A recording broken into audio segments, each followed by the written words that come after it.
games on at the same time simultaneously, which you can find on the mainstream and all that good stuff. So it's going to be exciting. It's going to go down to the wire. It's going to be very interesting to see how those other games go. I'll try and keep you up to date on them as best as I can, but of course I'm going to be casting this as well.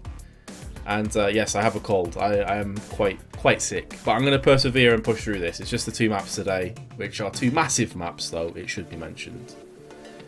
Do I know where FaZe are playing Flipside? I'm sorry, dude, I can't help you with that. I'm not sure. Check on HLTV. All the stuff should be up there for you. But I'm going to put my mic back off again, save my voice. About 4 players are on the server right now, is where we're currently standing. So, I will update you when we're closer to go time. For now, though, I'll see you in a few moments' time.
Hello ladies and gents, how are we doing? As promised, I do have a bit of an update for you. We have all 10 players on the server, although they're still warming up on train. Apologies, we had to switch the server a couple of times to make sure all the players were happy. Obviously, this is a massive game for both teams. Both teams could theoretically qualify for the LAN, but there's a lot of different variables. I've actually been informed from Graham Pitt, who is one of the head guys when it comes to the adminning, that it could go a potential of 14 different ways this evening, with a potential of up to 5 or 6 teams qualifying for that 6th position. It's pretty mad, to say the least. So it's going to be a roller coaster of emotions, I'm sure, for those fans out there that are watching this. There are multiple streams going on at the same time as well. That should be mentioned on the main stream, I believe, is Dignitas playing right now against Envious, I think. But for now, I'll switch over so you guys can watch the warm-up.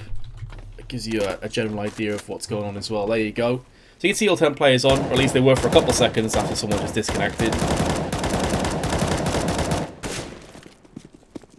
Nip Hellraisers should be on live somewhere. I can't help you with the specific streams. Obviously, this is the only one that I've been invested in. Hit up HLTV. You should be able to find all the IPs. Or potential streams there. But in terms of this game, we are going to be getting rolling pretty shortly. For those of you asking as well, Train's the first map. Second map will be Cash, which adds more fuel to how close and electric this match could end up being. What do you guys reckon? Huge game. Where do your predictions come down? I saw a lot of you in chat earlier saying you think VP are going to take this. I mean, VP have been in pretty hot form lately, whereas G2 have been struggling a little bit, I think it's safe to say. They had a poor showing at ESL New York, whereas VP actually very nearly went the full distance. They've won DreamHack Bucharest, and they won E-League before that. They've been pretty solid, I think it's safe to say.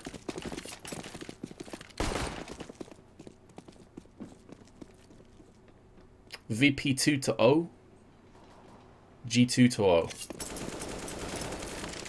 So it's hard to say exactly what's going to happen tonight in terms of the standings. What I do know is that 1-1, if they split the maps, it may not be good enough for either team. It depends as well. Even if they 2-0 today, VP and G2 are currently floating around the 8th to 6th positions. G2 right now are 3 points behind Virtus Pro. So 1-1 definitely wouldn't be good enough for G2, that's absolutely certain. If VP get one map and lose one, it's going to come down to how the other matches go tonight. And if they 2-0, they still may end up not qualifying as a result of the other matches. So there are so many different variables, so many different ways this could go. There's also round difference, I know, there's in the league right now, so that could also come into play if things start to get pretty interesting. Why aren't I casting at Epicenter? I mean, pretty straightforward. I wasn't asked. If I'd been asked, I'm pretty sure I'd have gone, because that looks like a sick tournament, but nope, didn't get asked. Here we go, though, ladies and gents. Looks like we're about to jump live into the action. G2 of Virtus Pro. G2 will be starting on the CT side of Train. Virtus Pro are terrifying on their T side. They've shown this so often. But will today be where we see a dud coming into play? Because VP, as good as they are, as good as they've been lately, Scream, please don't do this to me. Okay, he didn't DC. I thought we were going to have some kind of restart going in. As good as VP can be, we know these guys do have an off day, especially online. They can certainly fall by the wayside. So let's hope that's not going to be the case today and that we have some fireworks. But as it stands, they're going to be running with a 3-2 formation. Looks like it could be a play onto the A side. They do have a smoke in the hands of Bialy. Rest of the team coming in with decoys. This is something that VP always go for. It's almost like a trademark of VP, always picking decoys up in pistols. Not too many teams go for that, honestly. But there's Scream with the one taps. Can he get any more? He's going to be trying to wrap himself back towards the main side where Snacks is tapping on him. That smoke does keep him at bay, though. And RPK can only pick up the one frag. We'll pick up the second one as well. Looking for a third one. And lands it on top. Taz, beautiful play by RPK. The bomb's been dropped out as well. And single-handedly will win this pistol round. It started by Scream. RPK, the other Ivy player, comes up big. G2 take the first rounds. But if RPK doesn't go massive there, VP could have easily swarmed the site and got at least a bomb plant for their troubles. As it stands, though, it is going to be the force for Virtus Pro. If they'd got the bomb down, they'd have had the choice of maybe saving for AKs. That choice has been taken off the table. 4 SMGs and 1 assault rifle. G2 going for the farming. They've got Smiths on the M4. Of course, you expect to see him with an AWP in his hands a bit later on. That is going to put VP on the back foot. You can see Body toing and throwing in that grenade just on the off chance that the charge came in. You can see he was maybe forced into that as a result of being on his own. Smith has got into connector, but for that split second, Body was all by himself. So a bit of a panic nade. It's not going to cost him just yet.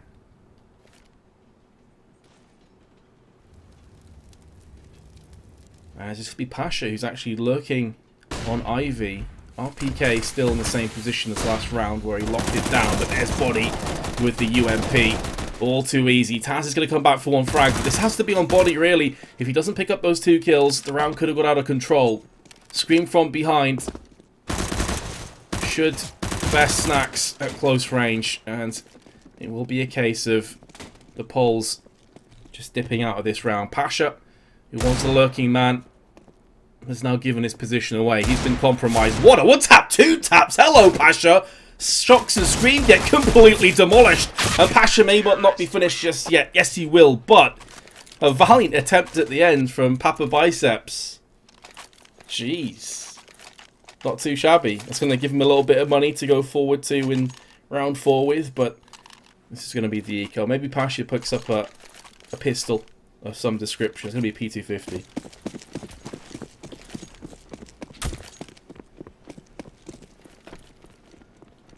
Some tasty Deagle work, but G2 still firmly in control with 3 MP9s. They know the economic situation for Virtus Pro is precarious, and they're going to jump on top of that. Shock to the first headshot. There's probably going to be a lot more to come around the showers. VP getting picked off 1 by 1. 2 frags for Body, 2 for Shocks, both building up that bank balance nicely. And Shocks will finish off the full house of frags with his 3rd. VP will have a buy, but it will not include an AWP. That being said, these guys are very explosive on their T rounds, so they don't really need an AWP, to be honest. And if they were to pick one up, you'd expect to see it in the hands of Snacks, but there are multiple players on the side of VP that can take it. It's just been that Snacks has been AWPing lately, more so than anyone else. On the other hand, however, G2 have 2 AWPs. So both Shocks and Smiths will be looking to turret down their positions. Shocks is in connector. Smiths, as you can see here on top of the green train.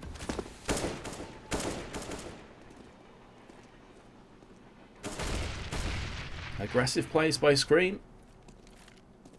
Not too scared to go into T main and get some information for his team.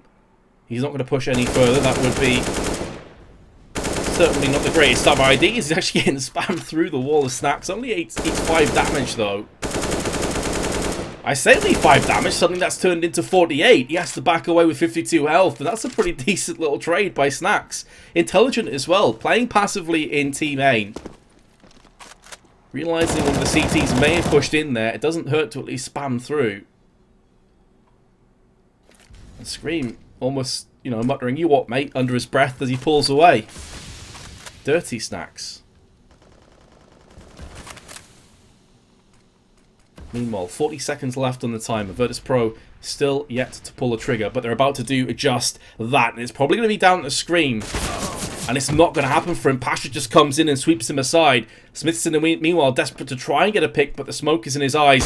Taz now walks into his crosshairs. Bomb's been dropped out. In a nasty position. Smith's going to try and jump on top of that. But, speaking of jumping, Snacks bunny hops his way around the corner and will get the plant.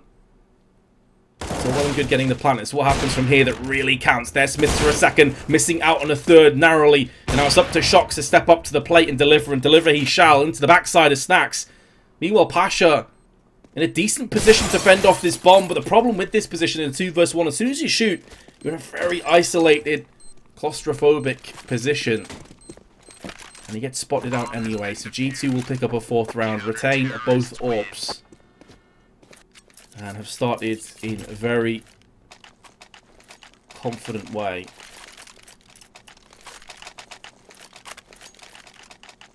So look at the scores. Still early days, of course, but Body on 5. Alongside Shocks, RPK, and Smith just behind them. Whereas it's really only Pasha that's been getting his hands dirty so far. 3 kills. 2 of which were beautiful one-taps with a dig right after each other. So disgusting play. Smith probably isn't going to get another chance from that position, but fortunately for him, Scream steps up. A bit ominous, a bit tenuous. Smiths will go down. VP coming in for a force buy into this round means they'll have very few grenades. They're just going off raw firepower, and Scream comes in with another 2 kills. 3 for the round. He's not going to get any more from it, as Neo will silence him momentarily. Neo gets caught out in no man's land, but Shock's not able to connect. Still so much time left on the board. Neo doesn't have to rush this. This is where grenades would be so important for him. Body. Will go peeking around and gets punished. So now it's on Shocks, and Neil's going to have a rough idea as to where Shocks is. He heard the AWP shot ringing out earlier.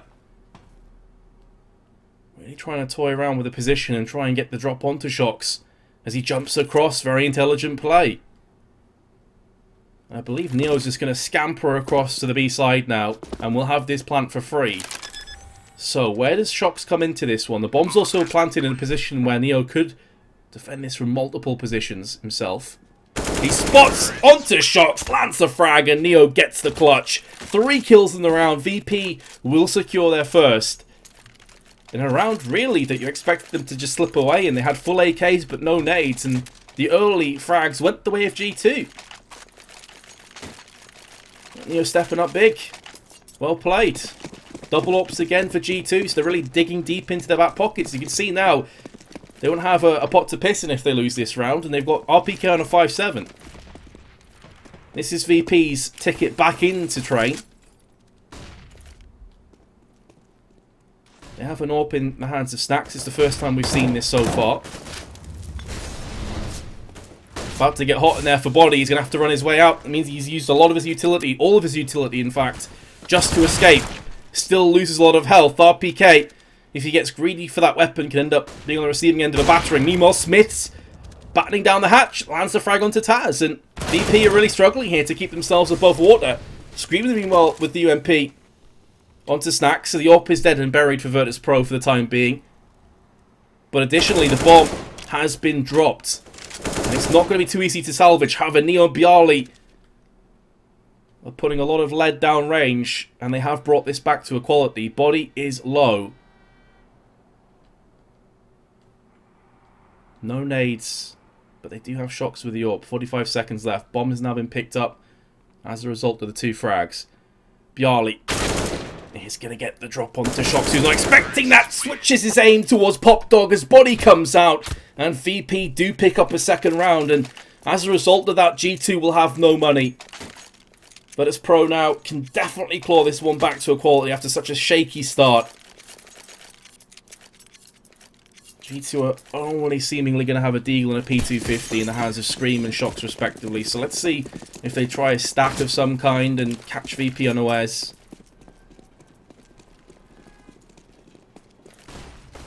Pretty standard, honestly. Aggressive positions have been taken. Shocks in particular is going aggressive into Pop Dog.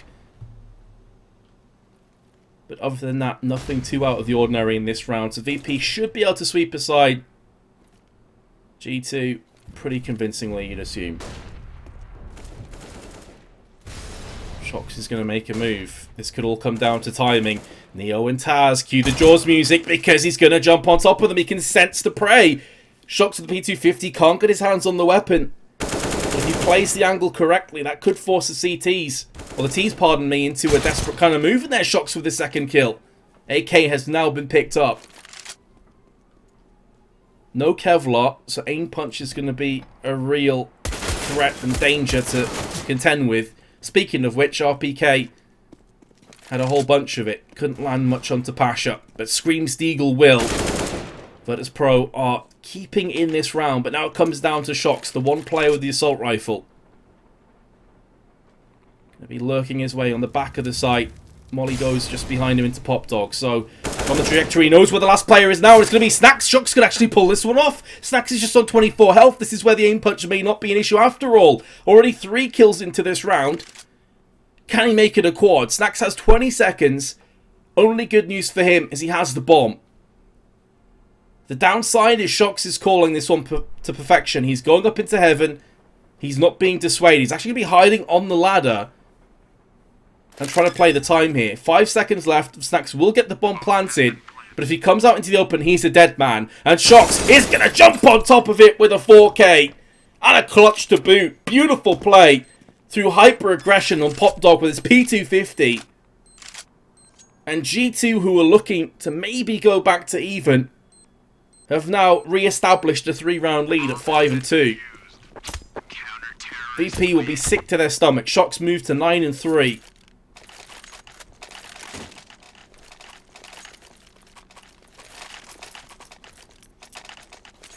Very well played by Shox, not just for the 4K, but how he approached the 1v2. He saw the trajectory of the Molotov, lands the frag, 1-on-1 with Snacks, and from there on in, there's only going to be one winner.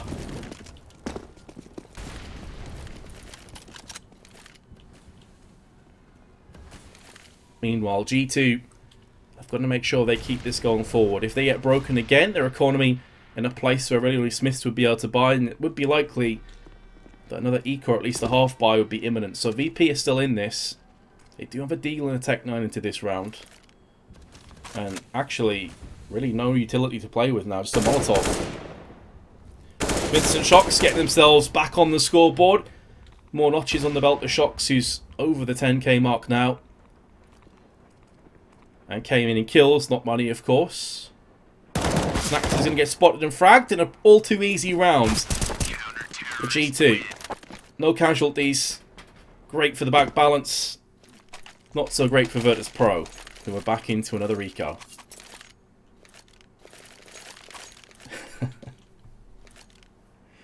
Shox, I love you. Understandable for a G2 fan to love Shox. This guy is often their shining light. You know, between him and Scream, they have some serious firepower.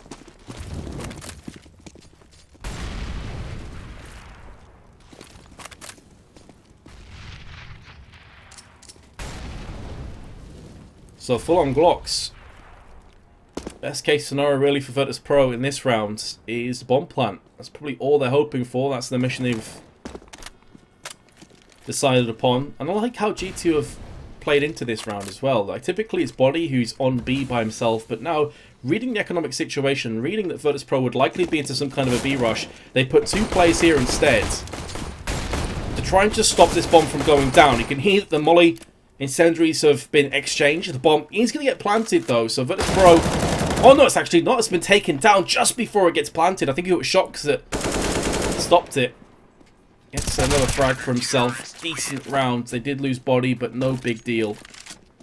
That must have been a matter of a second or so from being planted. So Virtus Pro nearly accomplishing their mission, but not quite.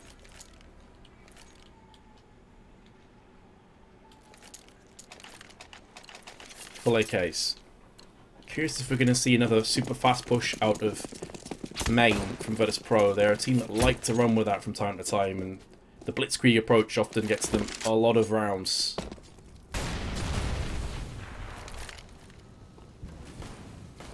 But this round will not be offering such a tactic. Scream, not for the first time, elects to pop flash his way into main. Last time he got wrecked through the wall by Shox. By Snacks, pardon me. There's so many S's on this map. My old brain can't take it. Yeah, it's Snacks that wrecked him through the wall, so I was curious if we'd see a repeat performance. Not quite today.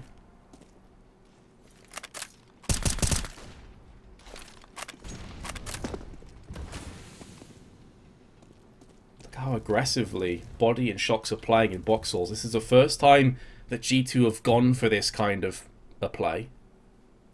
The flash is going to wreck Body, but this is why they go for the 2-man stack. The problem is that Shox whiffs his opportunity. Only puts Taz down to 41 and Neon to 59.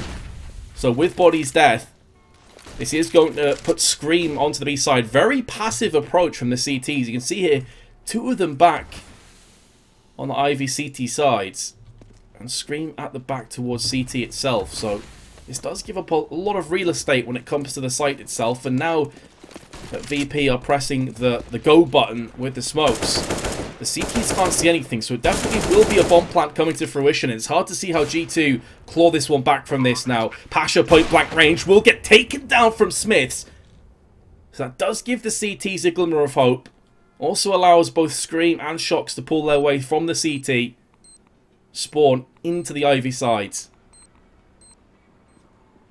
Positions for Virtus Pro, though, stacked on the site. They have no grenades to try and repel this push with. Here comes Scream. Lands the headshot. There's a second one. And a third. Scream setting this round alight. It's all on Neo. He's going to try and spam his way to victory, but it's not going to happen. And with Smiths on the defuse kit, he will just about have enough time. G2 will pick up an 8th round, and Virtus Pro were on the brink of taking that for themselves. But Scream's beautiful 3K will stop them dead in their tracks. They can buy again VP, but it would be a poor buy. In a similar position, they went for full AK-47s at the expense of some grenades. It looks like that's going to be the same case. Snacks could go for that. It would mean 0 nades in his pocket. Well, just as I was highlighting earlier, when you've got Scream and Shocks on the same team, if they're performing, these guys are a duo very difficult to take down, and they've just been turning up so far. It's a big match for both teams so far. G2 in prime position. Here comes Body, not able to lock on with his transfer on the spray and pick up a second kill, but did do significant damage. Taz down to 12, and of course the kill onto Snacks before that, so not a bad account for himself. The issue for G2, though, as it spreads them out a little bit thinner. Shocks now has to take B by himself with the AWP.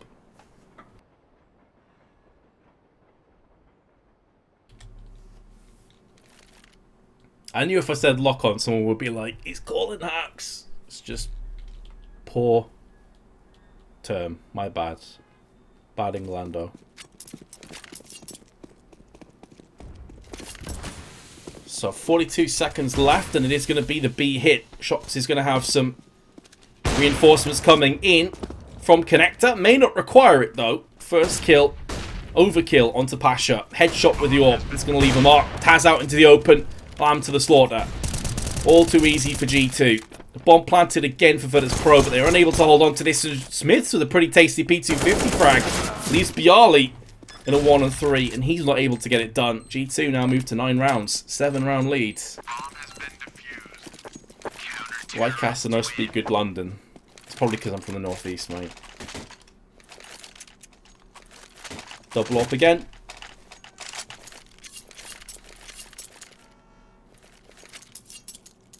Able to afford that and still have Smiths on over 8k. Rest of G2 will be able to buy as well on top of that. So there's no easy rounds in the foreseeable future for Virtus Pro. They're going to have to win a couple rounds back-to-back here to put G2 into a bad position.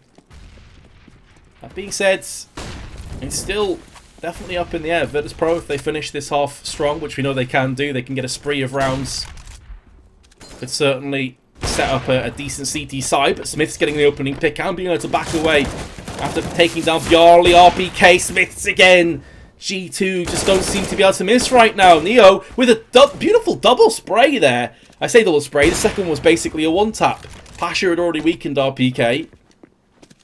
Gets them back into this round somewhat, but the problem is that they have no nades. Very nicely done by Neo. Still, well, of course, curse to the commentator. I was about to say, he's still on 100 health. Gets sprayed, of course. Brilliant. Now, Snacks with a minute to play with. He's going to have to dip into his playbook and pull out something spectacular. 2 AWPs to play against an M4, plenty of nades. There's the first one. Position now, however, is known, or at least roughly known. The way that Shocks has been playing, you wouldn't put it past him to just lock on with this AWP shot. That's what happens. 10-2. G2 now cruising towards a very comfortable first half on train. Pause has been called. Let's see if Virtus Pro can rack their brains together and come up with a winning formula to take us to 10-5. For me, that's going to be what they're looking at here. then second pistol gives them a real chance, but right now it's looking poor. Smiths with the auto sniper. Why the hell not? So what do we reckon then, guys? A lot of you gave me predictions earlier. It would be an easy 2-0 for Virtus Pro.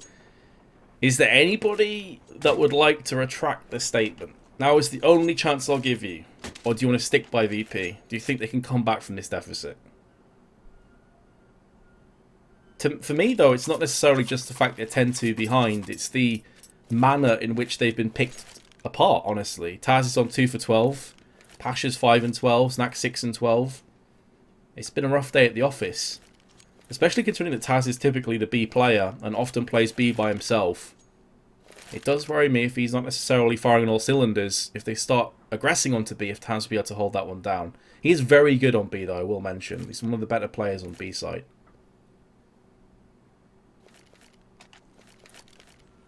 VP comeback.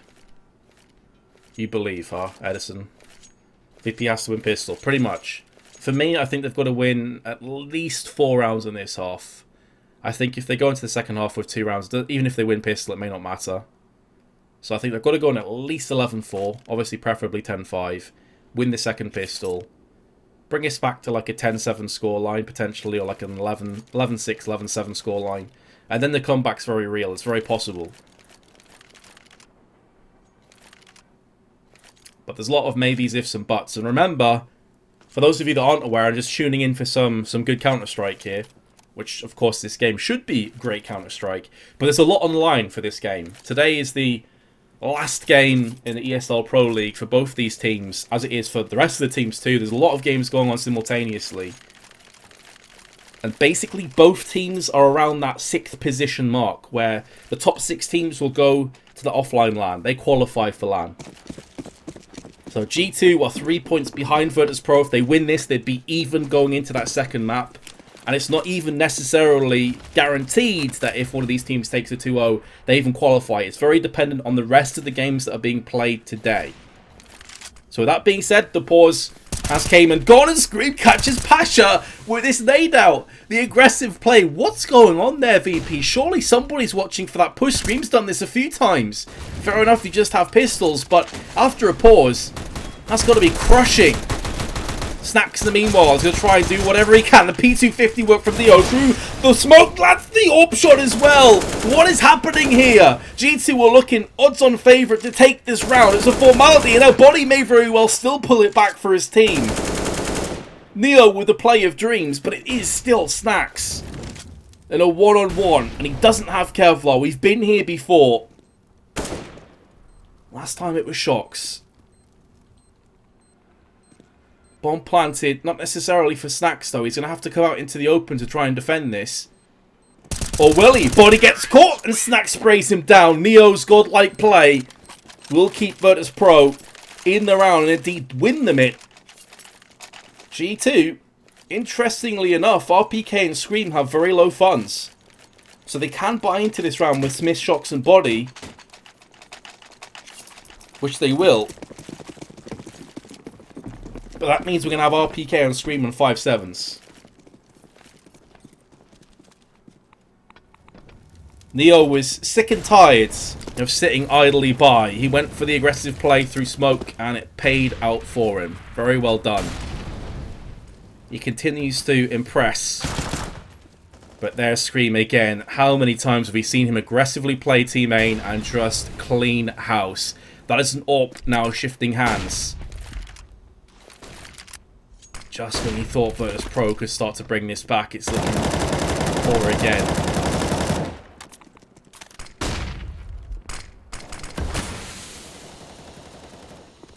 RPK's heard the footsteps. I think someone made a move there. He's going to be coming around the corner of the 5-7. There's one frag. And a second one purely gets tapped to the forehead. Execution style. Double 5-7 kills. The VP must be having flashbacks to the Scream 5-7 play earlier. And now it's down to Taz. 1-on-4. Did not see this one coming with 2 pistols. Thought VP be able to glide their way into a decent first half, all things considered. Smiths will get bested, but does so much damage. It's not a clean kill. Taz on 11 health. looking for a miracle play. It's not going to happen. G2 take the rounds.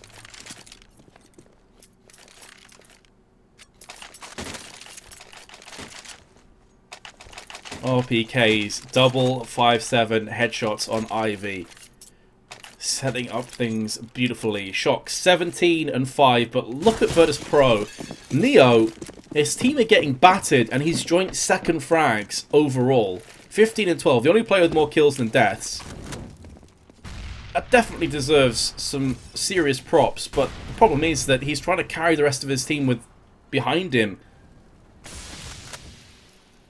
And for me, one of the main issues on this map, on the T side, has been Scream's aggression into Team A. It's been setting things off so nicely. The smokes are coming through, but Scream's already read this one. He's going to be hopping on top of the site. This gives him such a good position to spray over the smoke. He'll get the one kill and try and retreat. Relocating. It will allow VP the plant, but who cares? It's the last round of the half. It doesn't matter. G2 can still pull this round back in their favour. Taz, Pasha, and Snacks holding on for dear life. They have an AWP, but not a great deal else. Taz just picked up the AK-47, but he's got 11 health to work with. 2 players on the green train. Taz the first to fall in his 3-on-3 confrontation. Takes it down to Pasha and Snacks. They're trying to wrap themselves through the smoke. Body, in the meanwhile, will get the headshot onto Pasha from behind, leaving it all on Snacks. He's going to land the first frag with the AWP, but no more from this round, and G2 will take a 12-3 half. And Shox gets it just in the nick of time. Virtus Pro won the round somehow, someway after the pause. But then when you think they're going to start to spread their legs and run away with this one a little bit, they get cut back down to size.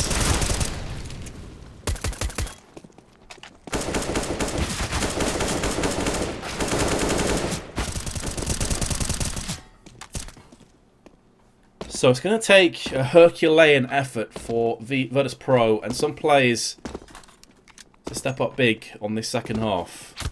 Now, of course, a whole different ball game on the CT half. You can play a lot more passive.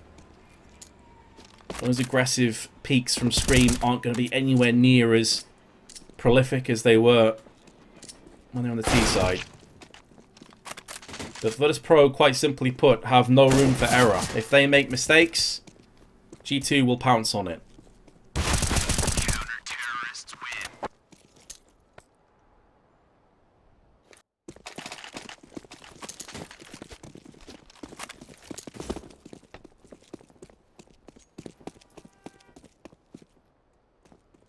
I'm trying to find out the other scores right now on the other matches so you guys have a general idea as to what's going on. Hey Tiz, I'm glad you're enjoying it, dude. Apologies for my voice, I've got a bit of a cold going on right now.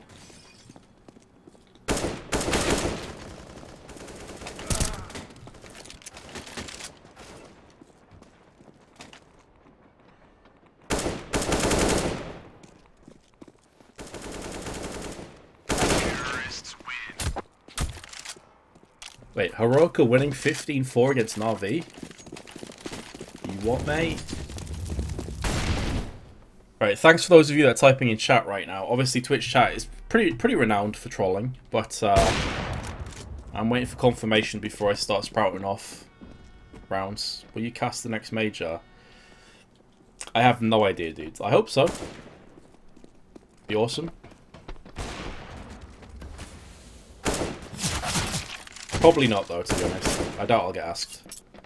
They won 16-4. Kappa. RV, what's going on, boys? Right, so, Astralis Mousesports, currently 11-8 to Astralis. Nip Hellraisers, currently 11-5 to Hellraisers. Fnatic Penta is 10-8 to Fnatic. FaZe Flipside, 12-10 to Flipside. That's a surprise, I'm not gonna lie. Envious are beating Dignitas 15-7. And indeed, as some of you have already highlighted in chat, Heroic won the first map against Na'Vi 16-4. So a complete wreckage on Na'Vi. Ouch.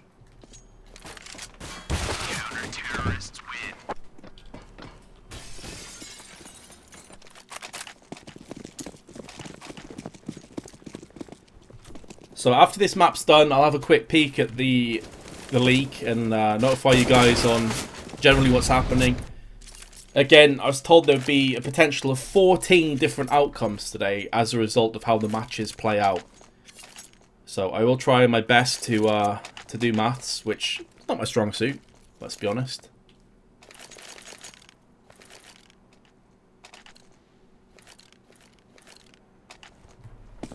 Here we go, second half. VIRTUS Pro, simply put, if they want to win this map, or any chance of winning this map, and potentially qualify, they have got to win this pistol.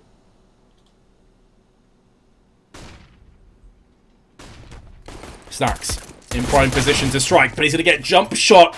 Oh my goodness, it's gone horribly wrong for VIRTUS Pro. It's just Bialy left. He's got Scream, Smith's RPK and body to find and frag. What a way to lose the pistol. Such an important pistol at that. Bomb planted. Bialy narrowly missing out on RPK's head. And to make matters worse, I was about to say that Scream was coming up from behind and could have even knifed him. G2 pick up the second pistol. It's hard to see how VP get anything done from here.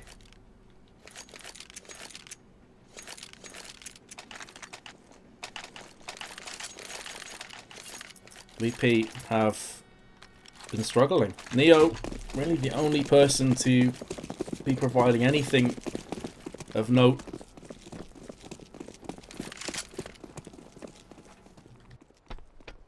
Would be a big round for VIRTUS Pro to pick up here, though. Let's see if they can do it. They've got the pistols to make a serious impact. 3 CZs in total. Always interesting to see how the teams differ in their pistol buys. It stacks with a quick fire double 5-7 spray. He's going to land the double kill there. Snacks has also got himself the AK. Meanwhile, Taz is going to see action, you have to assume, especially how the terrorists are coming in. What is going on with Smith? He's got the scout at spawn. Here comes Taz. There's the first frag with a CZ. Looking for the second one. Can't land it just yet. In the meanwhile, Smith spot from spawn. And Neo actually TK Taz. What the actual hell is going on, boys?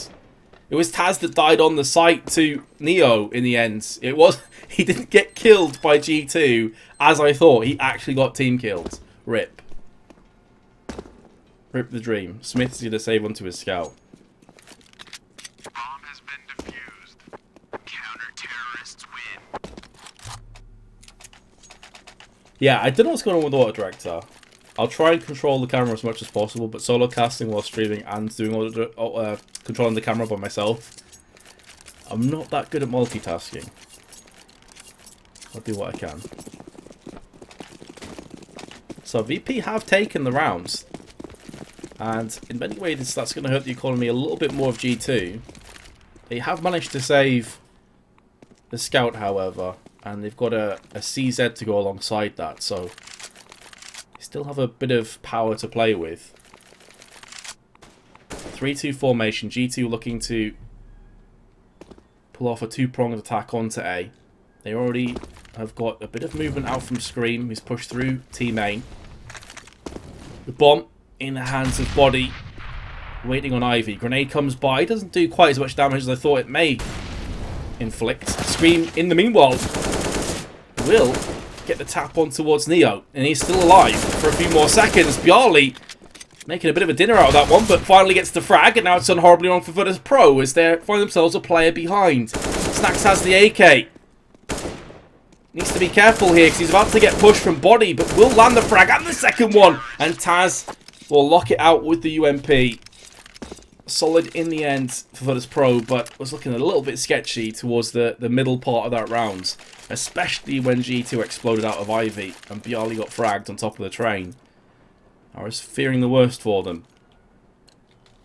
That G2 will be coming back in with full AKs and a healthy dosage of nades on top of that.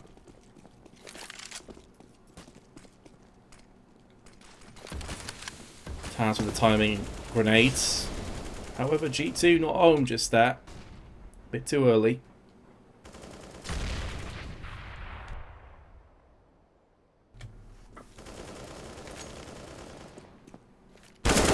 Pretty slow, steady round as Smith gets a double entry. Bialy and Pasha Say, here, mate, we gift wrap our lives across to you on a plate. Please take them. And Smiths obliges. What is that? I mean, take nothing away from Smith's beautiful entries. But double peeking there is so dangerous.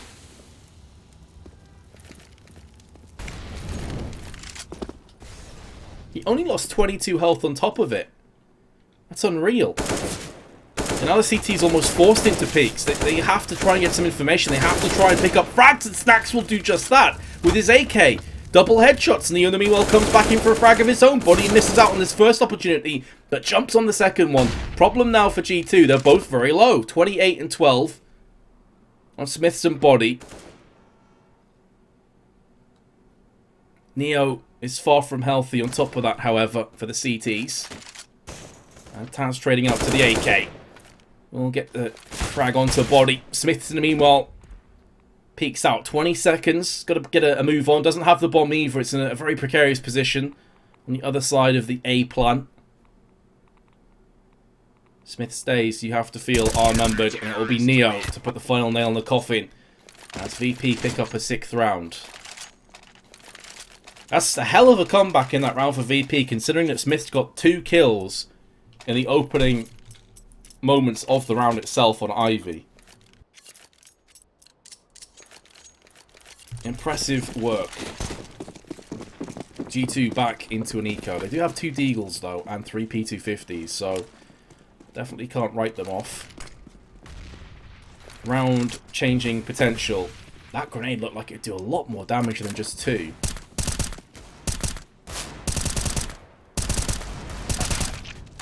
Pasha will best Smiths.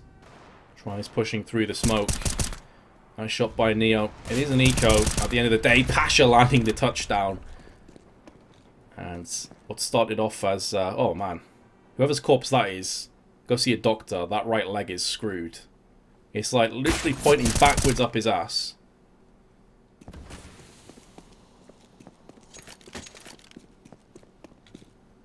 Scream with the Deagle. Spots the heads of Neo. Can't land it. Gets put down. VP bring it back to 7 rounds. They're keeping themselves in this just about. Now going to have to repel yet another full buy. They had the choice. Smiths actually had the choice of an AWP there. He had around 6, I think 6.2k, somewhere around that mark. You can see, even with the AK and full nade, he's still got 1.5k left in his back pocket. So interesting he'd go for the AK-47. Let's have a look how this one plays out. Are we going to have some kind of rapid push through Team A? Yes, we are. And that's why the AWP wasn't picked up. They had no interest in looking for picks. They want to force this one through with some ruthless aggression. Stab down on the jugular of VIRTUS Pro. As Snacks gets his feet all warm and toasty, but he's going to land the frag anyway onto Scream. In the meanwhile, Taz could have the lineup of dreams as they're pushing down ramp one by one. He's going to relocate after the frag, not getting too greedy. And this is why Taz is such a beast on the B side. He doesn't keep himself out in harm's way for too long. Gets the kill, pulls back, allows the crossfire to come to fruition from Connector. And a quick round going to VIRTUS Pro. G2 picked up the pistol, and since then have lost the next 5. And whereas after the first half, it was just Neo on 15 for 12, I believe his scoreline was, by far and away the top fragger. Now has some backup. Snacks is up there. Pasha and Bjarly have been showing up. Taz, I think, finished the first half on 3 kills. He's been stepping up to the plate. And here comes Bjarly with an aggressive pop flash into peak. Well, he didn't know what hit him. These flashes are on point for VIRTUS Pro. You can see that the terrorists couldn't see a single thing as they tried to push out onto the site. And the pause is called. And for me, this is the correct time. G2 have lost 6 in a row. They've lost them convincingly. Just try and maintain a little bit of momentum going back in their way. Have a quick chat about what's going wrong. They have enough to buy in this next round. They can get AKs. Body probably forced them to a Galil or a Tech 9, something like that. Well, let's bring up the scoreboard again. G2. It's very even, honestly, on their team. There's only a 5 kill spread between Shocks and Smiths. Shocks and RPK, pardon me. 19 and 14. But Snacks is now top fragging with Neo just behind him.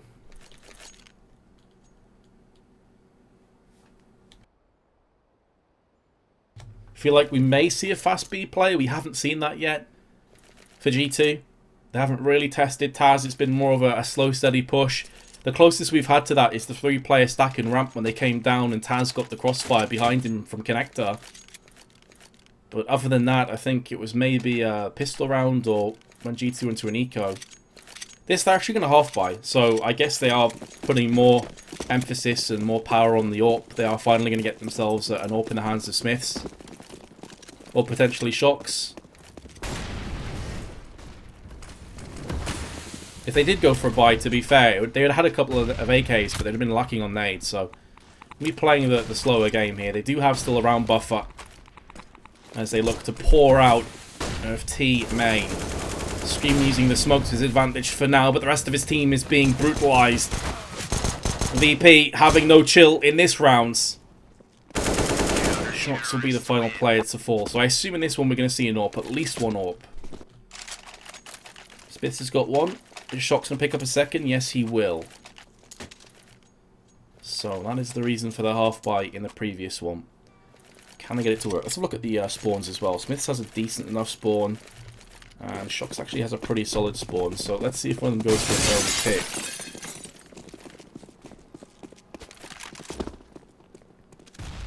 Nah, just going to be watching box halls instead. Nothing too aggressive this round. I guess it's a little bit confusing why Scream would throw up that molly into the flashbang. I mean, it's onto the site, so it forces the player out. There's no one to follow up onto that, so that's 2 grenades used for little impact. No one can make a move through Ivy. No one can actually push through and make the most of the player not being on the site. And VP could very well just put the player back on there again, which is going to be Snacks. Maybe just trying to screw with VP a little bit. Trying to draw out some of their nades. Just try and counteract a potential fast play. There aren't too many grenades left for VIRTUS Pro. RPK is going to be using that smoke. Comes through, and Neo was tapping through there. You could see his thought process is someone could be in the smoke, but he didn't fully follow through. And I think Taz just spotted the barrel of the gun from Shocks peeking through the wall. So the AWP betraying Shocks, but Taz is not going to make the most of that. And elsewhere on the map,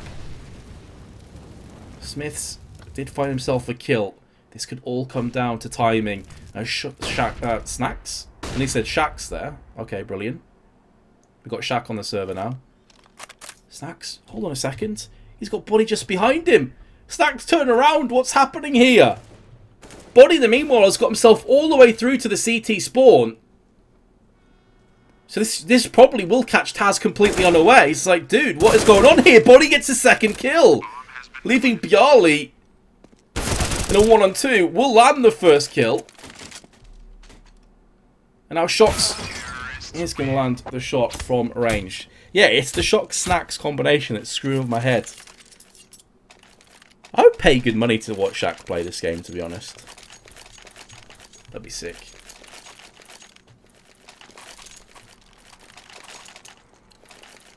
It's just unfortunate for Snacks. He was hiding in the smoke as Body pushed past him.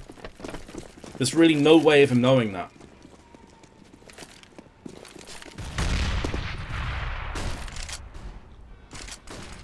VIRTUS Pro have made a huge effort to close this gap, but herein lays the issue of being such a massive deficit behind. You can pick up back-to-back rounds. But if G2 just land one round and it goes in their favour, just one play, such as Body sneaking by the smoke, you are right back up the creek without a paddle. And VP have conceded the first kill. It's going to be Snacks first to fall with plenty of time left on the board. VP gonna have to spread that little bit thinner. Pasha's making the rotate. Ivy for the time being is actually completely bare and barren. VP have no eyes on it. Pasha could be coming back in. Indeed he will. But he's in more of a precarious position. And with that smoke landing, a terrorist could push through there again. Let's see if Smiths peering through there. 50 seconds now. VIRTUS Pro desperate for some information, desperate to find out what's going to be coming at them. Bjarly's going to go down to the hands of Scream. Neo does answer back from Connector, but now RPK through Pop Dog with one does think the second player. Neo's going to have to step up massively. There's 2 frags for him, and he's looking for a third. Scream will put him out of his misery, though. And now it's down to Taz. 25 seconds left. Bomb will be getting planted, but Taz could get the drop onto Scream, and he will do just that. He has no idea where Smiths is. An A retake on trade is an absolute nightmare. There's so many positions that you have to be wary of. And it's not even a case of maybe going for a smoke here and just going for the full defuse. He's got nothing to play with. This could come down to a coin flip more than anything else. And he's going to find Smiths and gets the spray. Taz keeps the dream alive. Virtus Pro take the round at the cost of 4 players.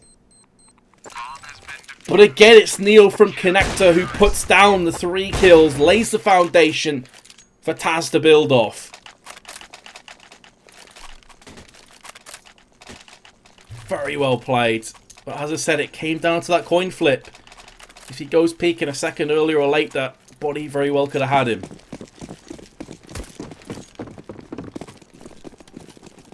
Smiths, pardon me, could have very well had him.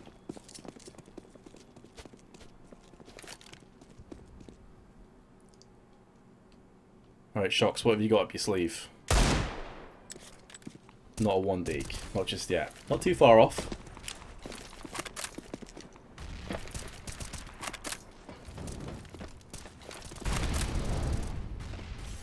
G2 back into pistols. That's opportunistic, Smiths. That's ambitious, mate.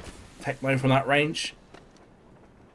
Suppose they don't really have a great deal else to play off right now. No nades to burst onto the site with. But that's probably a very centralised defense. No aggression. It's interesting as well how the two teams approached their A defense with Scream going hyper-aggressive and team main most rounds. VP much more passive, not playing anyone on the E-box really. Around like this it does make sense. You want to utilise your weapon advantage with the range. They know that G2 are on pistols here. No point getting up close and personal when there's Tech 9s flying around. And this is where the M4 should triumph. Although Snacks not quite landing the second shot. Shox is going to pick up the 1, but that's probably all she wrote for G2 in this round. Scream did pick up a cheeky 1 dig onto Snacks partially through the wall, but VP have brought it back to 12-14. Who thought this would be the case after a 12-3 first half? There's the scoreboard for you. Neo top with 25 kills, Snacks 24 just behind him. The side of G2, Shox and Scream with 22-21 kills respectively. Too close to call now. G2 have only picked up 2 rounds on their T-half. One of which came off a pretty big play from Body. And with Bjarly claiming the first kill, breaking the deadlock, lifting with the first frag. G2's woes continue.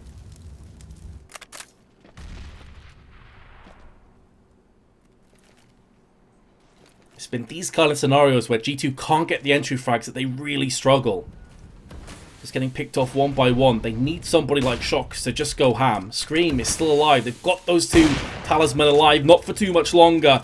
Snacks with the timing peak. Drop Shox into the bin. Body from meanwhile from the backside. No one was watching it, but Snacks gets the frag anyway, leaving Scream with a 1-on-4. He's got the time to play with. He's got the bomb, and he's landed the first headshot. And the second one. Taz has been spotted. And Scream's going to try and play the mind games. He's going to wrap himself over to the B side. We'll see if he sticks with this idea. Indeed he shall. He's committed a little bit there as Taz goes peeking. And he's going back again. But Snacks has called this one. He moves into Pop Dog. He's got an AWP though, so if he misses that first shot, this is where Scream can pull it off, and Snacks will get picked off. Scream is looking for this clutch out of nowhere, and this will be brutal. He's going to go for the taps. He runs out of bullets, but Taz can't take it down. He pulls out the Glock, and Scream clutches. 15-12. What did I just witness? A ridiculous 1v4 clutch. And Virtus Pro have let that round slip through their fingers. That was their chance to close out Train. What a scrappy fight at the end. But the Glock will trump. Oh my goodness. Still G2 aren't out the woods just yet. Look at that buy.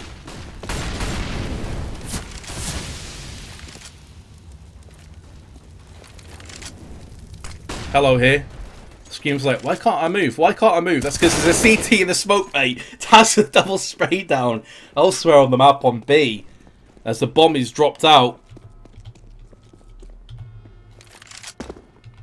And it's going to be Shox and Scream now. Trying to pull this one off for themselves against 4 very pissed off Virtus Pro players who are like, guys, how the actual hell did we just lose that round?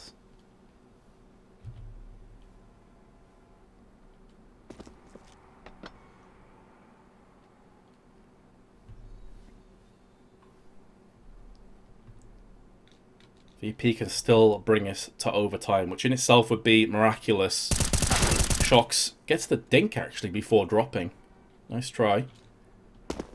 And Screaming another 1v4. This one, however, not quite as favourable. The bombs dropped last time he had the bomb in his hands. Plus he had 100 health. Plus he had nades. This time he's got 8 health. So, good luck to you, sir. You're an absolute beast. But yeah, the pest control was called in. Virtus Pro need to win the next 2 rounds.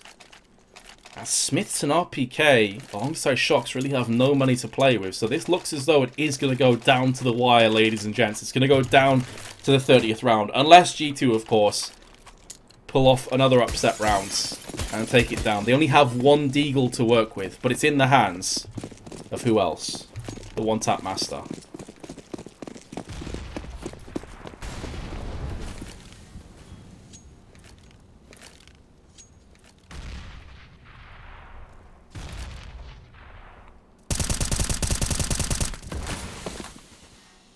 You know, doing negligible damage to Scream, down to 88, but Taz will finish off the rest alongside Neo. All too easy.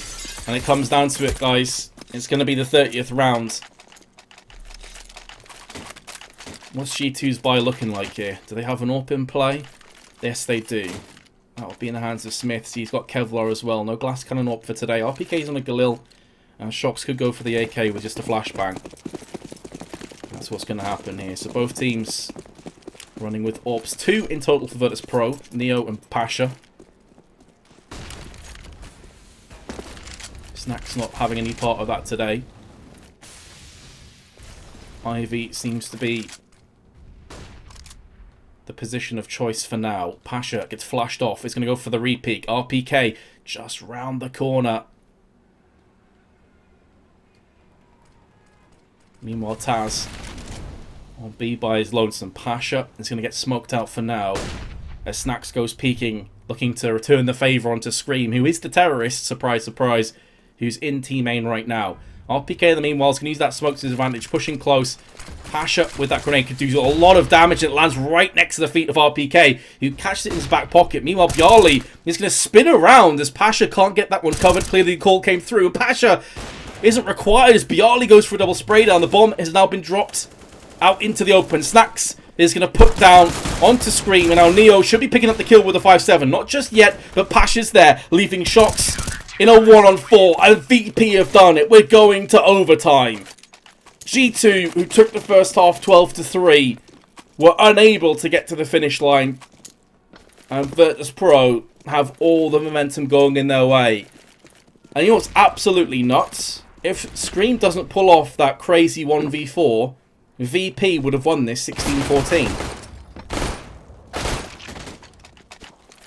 Absolutely mad. So both teams' terrorist side was a bit of a nightmare. But of course the other way of looking at that is to say both teams had a super solid CT half. So I'll be curious to see if that remains the case in overtime. We'll also be keeping an eye out on which of the teams goes to the double op setup, because obviously when you have 3 rounds of overtime per half and 10k starting money, buying 2 ops is a huge investment on the overtime. It's very stressful on the economy. So let's see if they do go for the double ops. There's one. Neo, what do you want here? He's going to pick up the second one.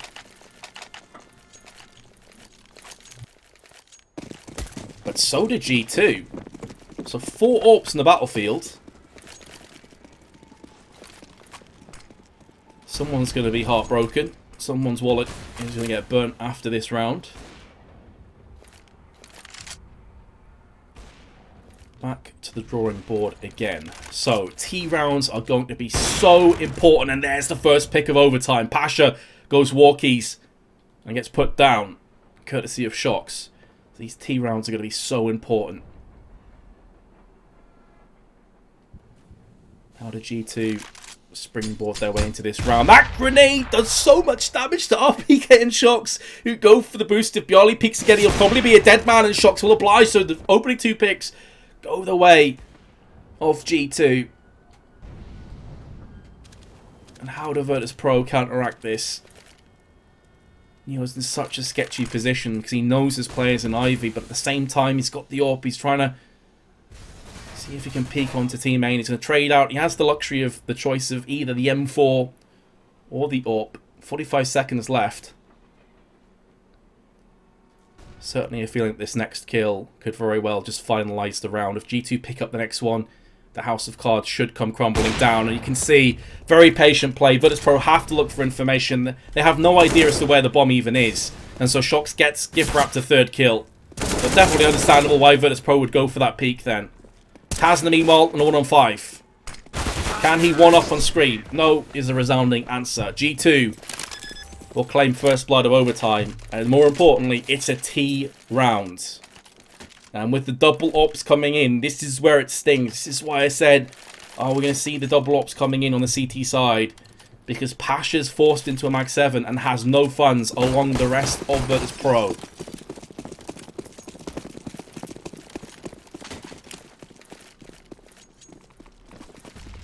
Now, Pasha is a very capable player with a Mag 7.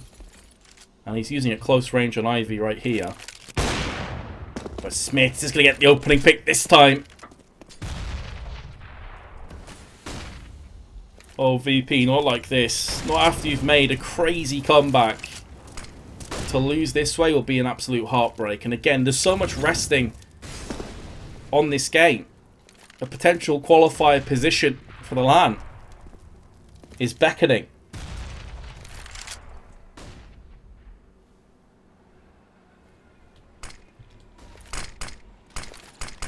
So Shocks got the job done last round. Smith's the other AWPer with it this one. Shocks narrowly misses out on the shot. Neo is going to get the spray. And RPK is very low. And he's not long for this world. So the double kill for Neo is so instrumental in keeping Virtus Pro into this round. Hello, Scream. Obviously not hitting the gym enough, mate. Go pump some more iron. The whiff smoke is real. I want to toss the smoke out onto A to try and sell the fake. And to be honest, VP still only have Taz here, but he is a boss on B. And there's the double spray down. Body actually TK's Scream into the back of the head. And Taz only had a couple bullets left. He's going to land the headshot. What is happening? Virtus Pro take the round regardless.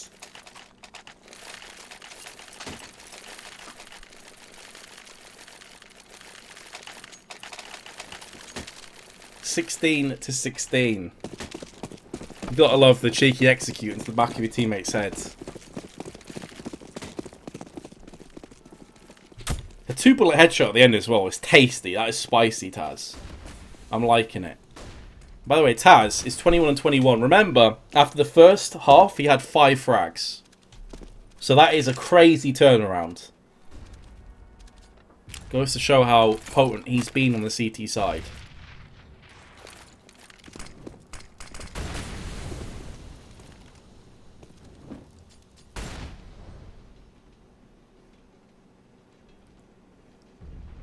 RPK. Oh, I was going to say, is even required because Shocks was there and Pasha's going to go down again. Now it's up to Snacks. It's a position we've seen Bjarly in a couple of times, and you better believe G2 are going to have a check at it. Problem is, though, that Snacks is too good, and RPK will fall by the wayside. Smiths can trade out the 1 frag before falling, and it looks as though VP may be able to salvage this half after all. It was looking so bad after they conceded the first round and lost the first player in the next one. But they are going to lead at half-time of overtime, 17-16. 19, of course, the magic number here.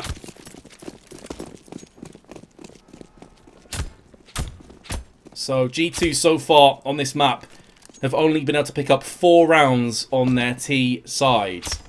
That's one more than Virtus Pro. Let's see if they can add right here, right now.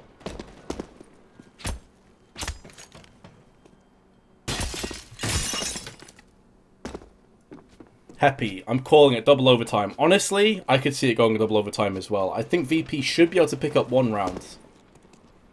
But then G2's CT side was so damn good. It's hard to see VP just outright winning this. I could see it going second overtime as well. Could be proven completely wrong. I mean, VP have had a long time now to think about what was going wrong on their T side, what they can change, what they can switch up. So who knows, maybe they just shift into a next gear. Plus the momentum has definitely been going against G2.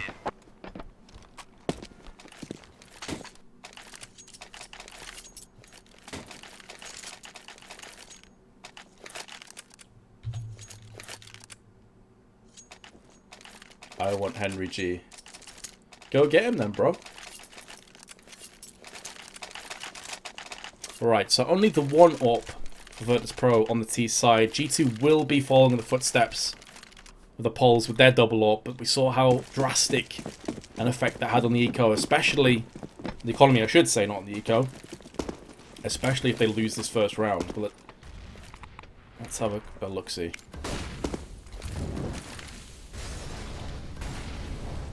Neo with the hyper plays. Hyper aggressive play with the Molotov. Making sure that no one took control over box halls.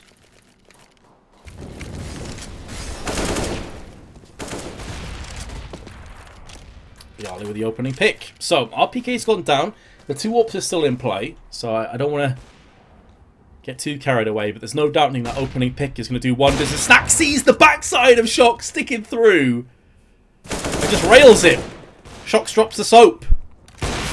Now Smiths is whiffing.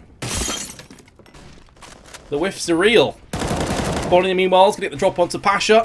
And in the meanwhile, Smiths actually has landed the shot onto Neo. So, it's a back and forth seesaw round. But it's definitely going the way of Virtus Pro now. Body. Making a tenuous push up onto the site. Virtus Pro now have 2 map points after being 12-3 behind. And indeed 13-3 behind because they lost the second pistol. And now find themselves 18-16 up. This would be a ridiculous comeback. And a brutal loss for G2. Lack of grenades on the side of G2. Can they stop this push? This could force Scream into an aggressive play.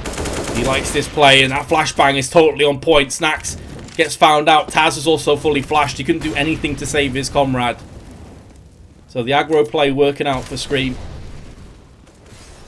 And what a big pick that could end up being. G2 were on the brink of collapse. Have somewhat stabilised. Smoke. Going to keep Scream at bay for now. Goes for the spray, just a little bit more to the right, bit more to the left. Pasha's going to die anyway. Smiths is going to land the shot. And the retaliation charge for Virtus Pro sees Bialy take point. Gets a double spray down. Beautiful AK work. The spray transfer was exquisite. And Virtus Pro, seemingly like an unwinnable situation, are back into a 3-on-3. This next duel between Taz and Scream could be so important. You'd expect Scream to come out ahead. He has the drop on Taz, but he actually moves away. The timing's unreal, but he has picked off the kill onto Neo anyway. Goes for the repeat. Taz has been flashed again.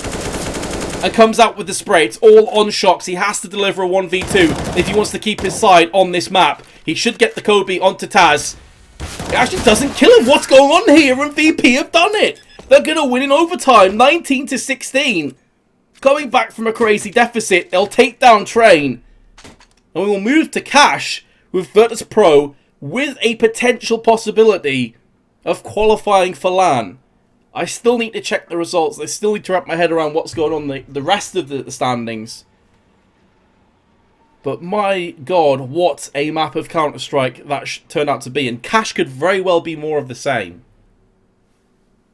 I don't know about you guys, but I need to get myself a quick drink. And I need to get myself a little bit a respite because my brain is somewhat melted after that performance. I'll be right back. Jesus. Awesome. Be right back for map number 2, Cash, guys. Stay tuned.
Right guys, how we doing? Just wanted to give you a quick update for those of you curious. The next map is Cash, and we're currently waiting on both teams to get themselves onto the server. So I will give you updates when I find out more information, but for now, we're still waiting on the teams.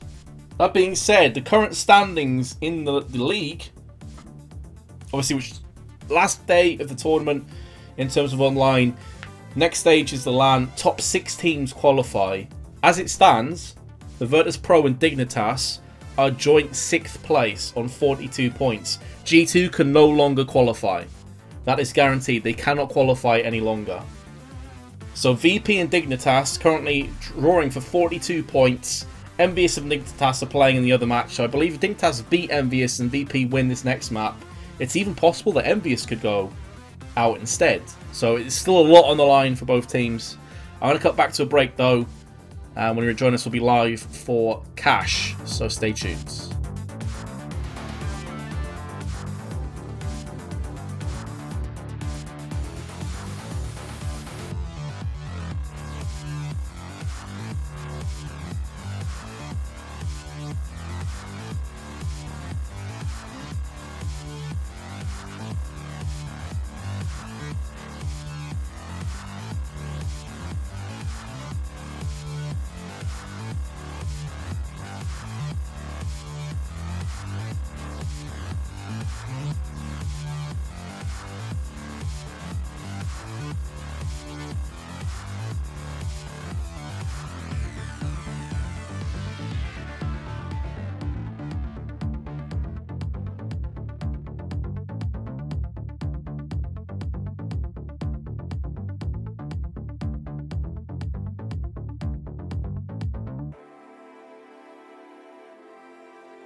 Alright, dudes, as ever, you guys want it, so I'll give it to you. Not like that. Settle down, boys.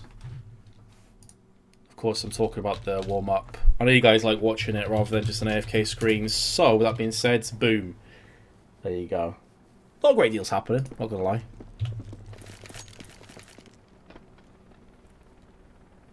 And don't tease me by saying you got ice cream, okay? It's not cool. Not cool, dude. Counter-terrorists win. So I'm going to repeat what I said before, for those of you that maybe weren't here. Obviously, today's games are so vitally important for the ESL Pro League standings, because the top 6 teams qualify for the LAN. Now, currently, FaZe, Fnatic, Mouse Sports, and Ninjas in Pyjamas are guaranteed to be going. They've already qualified. There is no doubts in that whatsoever. Envious, VIRTUS Pro, and Dignitas now are the 3 teams that are vying for that 6th position. As it stands, Envious are in 5th place on 45 points, and VIRTUS Pro alongside Dignitas are joint 6th with 42. Now, Envious are playing Dignitas today, as we're speaking, so if Dignitas win that second map, there's a chance that maybe they can qualify. I don't know the exact numbers in terms of round difference or any of that good stuff, so I'm not entirely sure on that. But what I do know is that VIRTUS Pro and Dignitas are in a position where this next map is incredibly important. If VP win cash and Dignitas can't beat Envious, VP will take 6th place and Dignitas will be in 7th. So VP, after winning Train in the craziest of circumstances, have put themselves into a position where they could take the qualifier spot. But they've got to win cash. That much is for sure.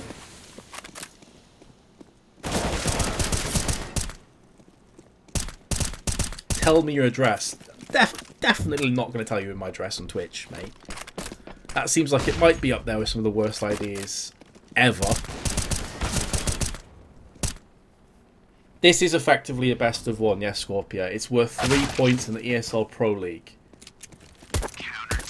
And a huge 3 points this could prove to be. And indeed, Train could prove to be. G2 definitely will not be qualifying. They missed out on their chance. They were already 3 points behind VIRTUS Pro before Train started. Now they cannot qualify. That much is guaranteed.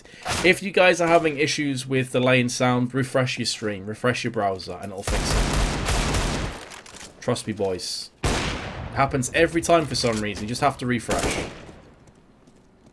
Address or riot.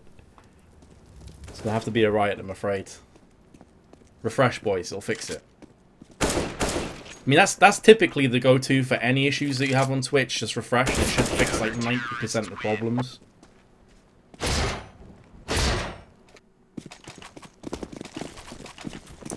Pretty much what Cruise4 said in chat.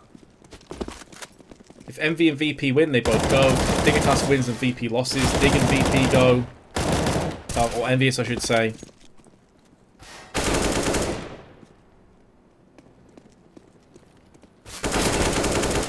I love you, Caster Dad. MLG Nikia. I'm pretty sure I'm not your dad. Pretty sure.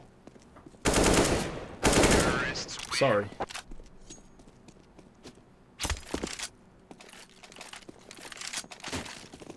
You don't have a co-caster? Nope.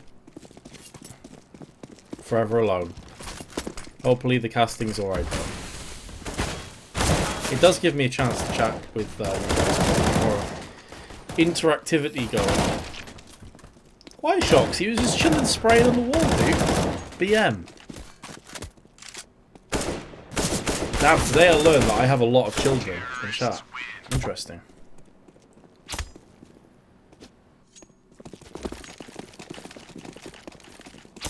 Uncle Daddy? That's a pretty screwed up family you have there, dude. I'm not gonna lie. If your uncle's also your dad, I don't even know. I don't even know what to say. I'm sorry. That's all I can say is I'm sorry. Yo, las noobs casta. Merci.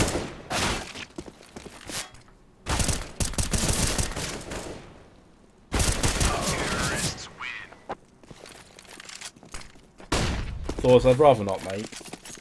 That's weird on so many different levels. There's the thing, you can all be co-casters just by interacting. That's one of the cool things about solo casting. So it's a lot more laid back in that way. But, ladies and gents, enough about casting, about interactivity, about all that good stuff. It's time. We've got here Virtus Pro G2 Cash. With so much on the balance, with so much in the air, can Virtus Pro take this? G2 are currently playing for Pride. They have no chance in qualifying anymore for the LAN. They're done, they're dusted, they missed out on that opportunity. They battled valiantly, but they fell at the last hurdle. But they could spoil the party for the Poles if they take Cash and Dignitas win against Envious in the other match. It's still not done and dusted yet for VP. Very back and forth round here. Sees Bialy land the one tap onto Shocks beforehand. Body did get the upper hand onto Snack, so still all even. And G2 haven't really shown their hands. Still a lot of time to play with. And burrowing deep into Garage. Smith's going to flash out from the red container and expect to push behind that. Here we go. Neo is holding the tight angle though. Spots doesn't want to stick around and find out what happens afterwards. Information has been gathered, so he has been useful. This is where the USP should shine at range, where the Glock definitely does struggle a little bit. But G2 managed to funnel their way through into Checkered. All hell about to break loose on the B site, and Pasha's going to receive a headshot instantly. Neo's the next player to fall. It's not looking too good for Virtus Pro. This is the same way they started on train as well. Taz in a 1-on-4. With his trusty USP, he's going to have to confirm a few more kills if he wants to keep this round alive. No kit, just the decoy. Well, Kit is right ahead of him, so he could claim that for himself, but he's going to have to take some players down, and there is Scream with the clothesline. G2 take first round. But again, this is very reminiscent to how Train started, and we know how things finished there.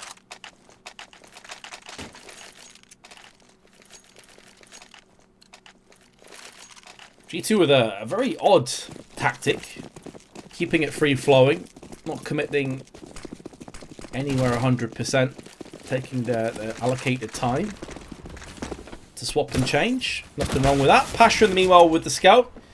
Let's go look-sees. 4. Make that 5 SMGs, actually. For G2, as they look to push their way in. Meanwhile, Pasha is getting burnt, and he's getting body blocked as well. He gets finished off by the MAC-10. It's a complete bloodbath. Shocks gets in with 2 kills. You can see the Pasha on headshot had a player to his left-hand side who was trying desperately. He's like, dude, I'm burning, move. And then the MAC-10 came in and put him out of his misery. RPK with the final headshot. And G2 take the second round. Right, I'm going to say this a couple more times and I'll stop. So if you guys can help me in chat, that would be awesome. As a one-man show here. If you're having sync issues, guys, refresh the browser, refresh the stream. It's a Twitch issue. It'll fix the problem, don't worry. Just refresh and you'll be good to go.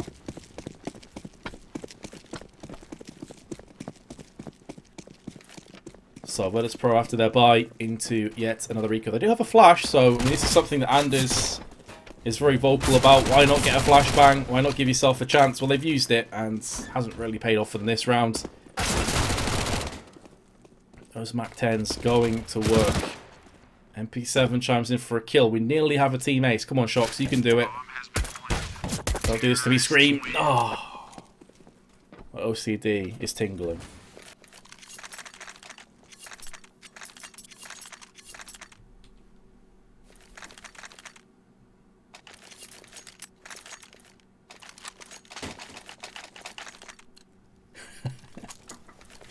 So, chat never fails to amuse me, I swear, you guys. Full M4s. Interesting that no one deciding to sacrifice a bit of firepower for extra grenades. So just going for full-on aggression. But when you look at the raw firepower here, the VP have the upper hand. It's pretty much full SMGs facing off against M4s, and it's gone horribly wrong. Buddy with a double spray. 2 assault rifles taken down, will be picked back up again by G2. They're not going anywhere. And Virtus Pro with a nightmarish start. Bomb has been planted. On a retake with just a flash. I mean, surely this is just safe territory. This would be a sexy jump if they get this one. Oh, scream. You sexy man. Well, I think it was RPK, also the tank, of course. Through Scream up into the boost spot. Snacks, meanwhile, trying to hold off with the M4. They know where he is, and his days are numbered. G2 4-0 start. Again, very similar to how Train started off. But it should be mentioned that on Train, it was G2 starting on their CT side, not the T side starting off in this kind of form. Now, this is where the economy from the CTs really starts to show its weaknesses. So this certainly is a worry. And again, going back to what we were talking about before, VP still haven't secured a position at land. They have to win this map.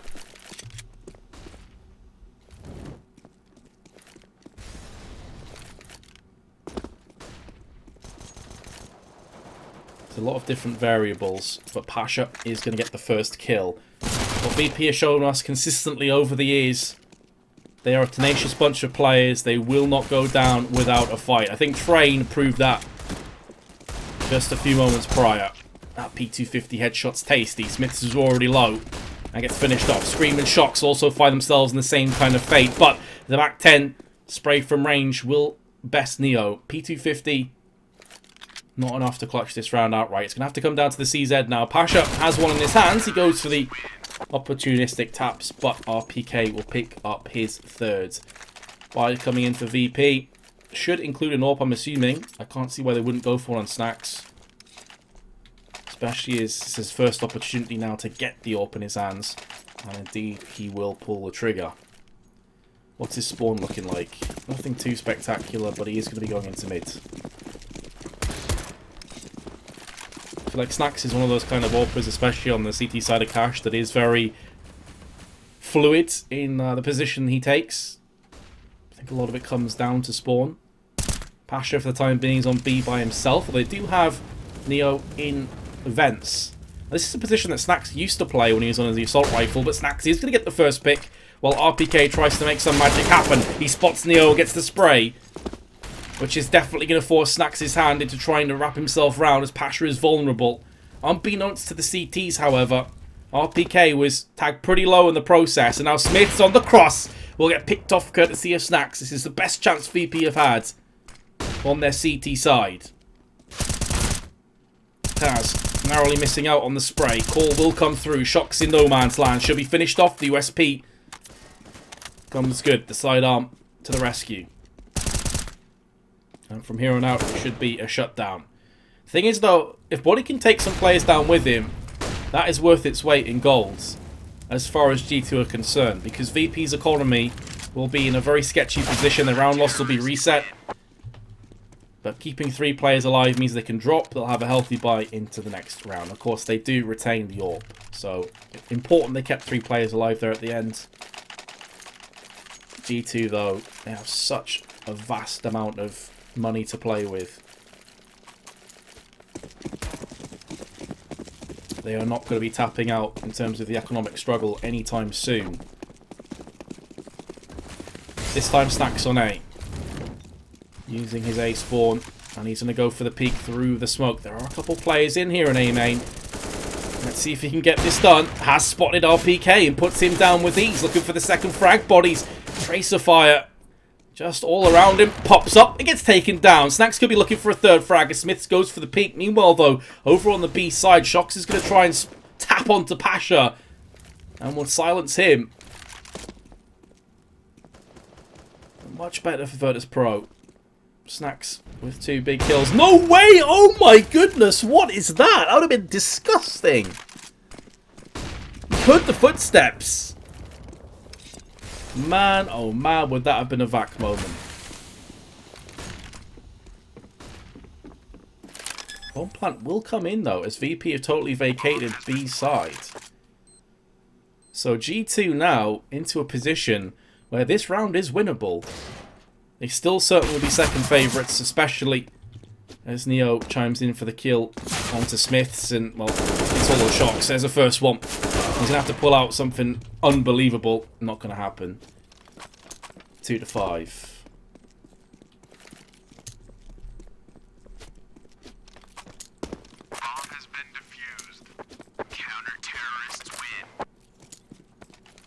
Nah, they're not walls, guys. You could hear the footsteps. You could clearly hear the footsteps. It was just the timing was on point there. And why the hell not?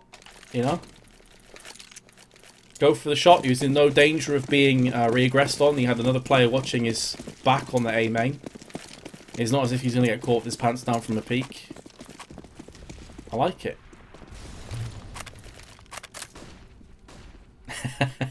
Sure, Kappa. He's cheating. Alright, mate.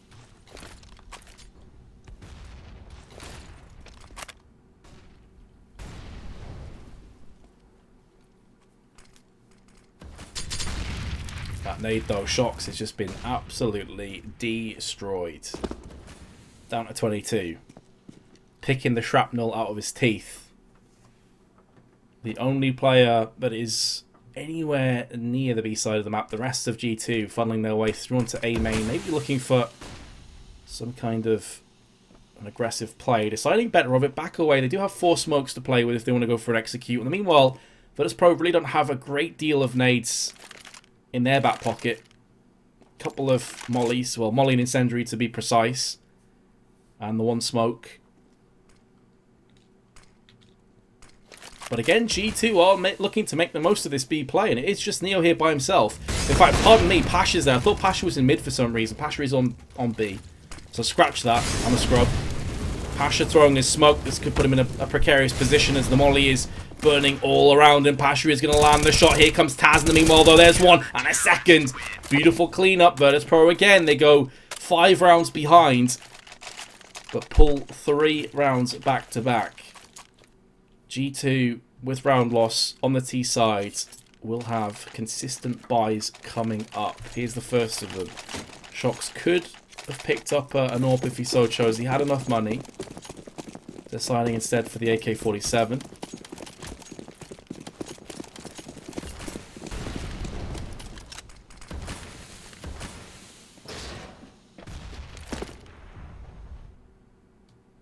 I'll have to see if these Kalashnikovs work in round number 9.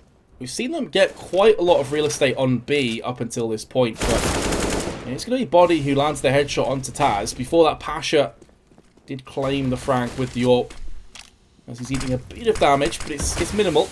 It's not too bad. He's able to dart away with Neo, who's actually holding the cheeky spot on the right-hand side. So if they'd have pushed right through there to try and deal with the AWP, that timing on the grenade could not have been better for VIRTUS Pro. And Scream goes looking garage, but I like what Pasha was going for. Went for the cheeky shot, pulled himself back. If they charged him down, Neo would have been there to clean up. Almost using Pasha like bait. And now it's A site that's a little bit vulnerable. It's just Bialy. Playing the position, of course, that MBK is famous for. Let's see if Bialy can do it justice. Not really. He goes down. It's up to Snacks now. Lands a beautiful flashbang. Keeps the bulk of G2 in position. Allows him to tee off on the first shot. 30 seconds left. Bomb still hasn't been planted, or is anywhere near to being planted just yet. The flashbang will deter Snacks for now. He's being tagged off left, right, and center. Finally gets put down. And with Pasha missing that shot, that's probably the retake. Dead and buried. Neo has been a complete monster for VIRTUS Pro recently. Out of position to maybe pull it off. That incendiary will force Body out into the open. How does he survive that just down to 20? He's going to go for the second molly as well. He's not sure if someone's in the position that Bialy died in just prior. There's Neo for the next one. Scream in the meanwhile gets spotted, and Neo will get sprayed down onto Scream. VP are going to clutch this. It was so close, but Neo's pulled it off. Unreal. I'm kind of surprised. It sort of came out of nowhere, that clutch. I thought once Body managed to scamper across to the other side, they'd be golden. But Neo, time and time again, pulls it out of nowhere.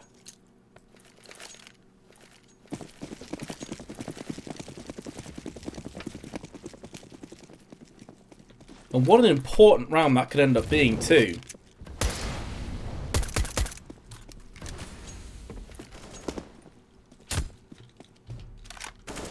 Let's see. What can Snacks deliver? Well, a tasty shot onto Shocks. Stream will answer back in kind though, so that's taking the part of the defense away from Snacks, who's now in such a tenuous position. What a shot that is onto Body. Surely he can't get this done. Scream is going for the spray through door. He has to be very careful though, because you better believe that Snacks can line that shot up. Now that all that remains for Virtus Pro are the sniper rifles. Pasha has the second. Jumping up and down. He must have been spotted there. Smiths gets legged on the cross. Very close indeed to being taken down outright. And Pasha intelligently trying to relocate. Unfortunately for him though, RPK playing very aggressively. Their Snacks on the approach. Will get repelled. No retake today for you. 6-4. VP can buy if Snacks drops some weapons here. I'm curious to see what they're going to go for. Obviously, Neo and Bialy can buy no problems. It's really Taz and Pasha that are the problem here.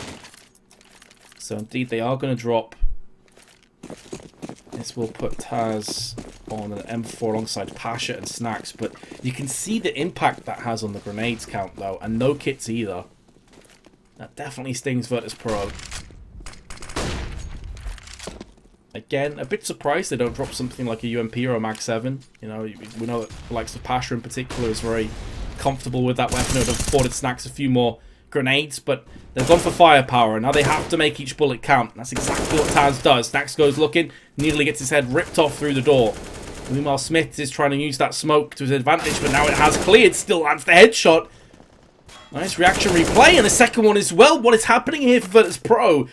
They are going to be flat out broke if they lose this round as a result of all those drops. Neo, it's him again though, isn't it? In a 1-on-3. So you can't write him off. 2 players low on top of that. And in the next few moments, he's about to get notified that the bomb has been planted on B. First player down. Our PK drops. Bomb planted now. Smiths and Body quaking in their boots. Neo has been godlike lately, but they both peak at the same time from separate angles. Intelligent play by G2. Down goes the gods. VP into an eco.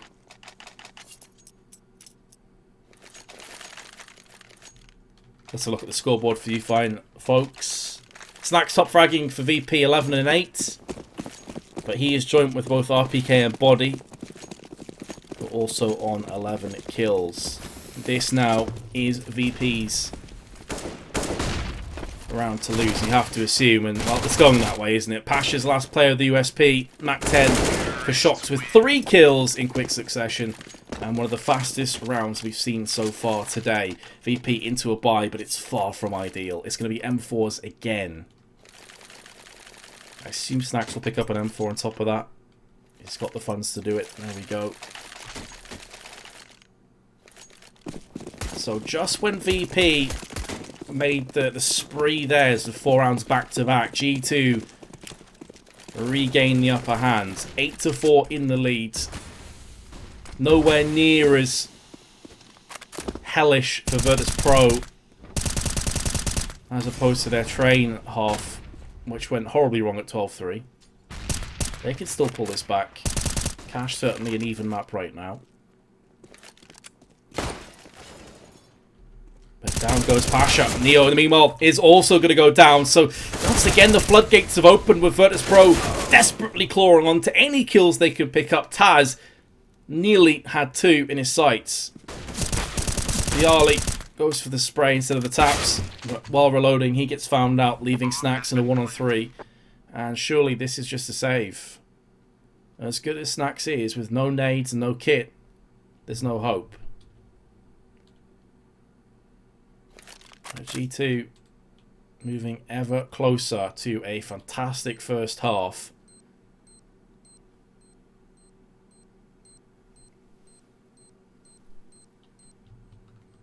And Snacks in a position where he could get some exits, but his primary goal at this point is to keep the M4 alive into the next round with Kevlar. It gives them a bit of a power play, gives them a player to maybe stack behind and Try and get some heads rolling. And Snacks, he's going to get the double spray. So he's made this a costly round for G2, but they've got plenty of money. They can dry their eyes, their tears with their $100 bills, no problem. And what do the rest of VP do here? I mean, I assume it's just going to be a straight up eco. It's not greater pistols, not much else. 3 Deagles. So they actually have, in terms of an eco round, this is a pretty powerful one, I think it's safe to say. They've got an M4 with Kevlar, and they got Deagles.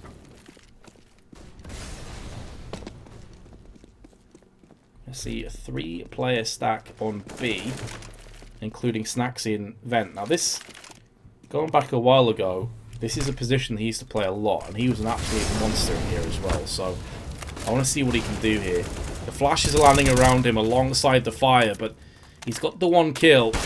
Body comes peeking, and does get the upper hand. That's pretty significant. Meanwhile, VP have been isolated off with these smokes. Neo's going to try his luck with the Deagle.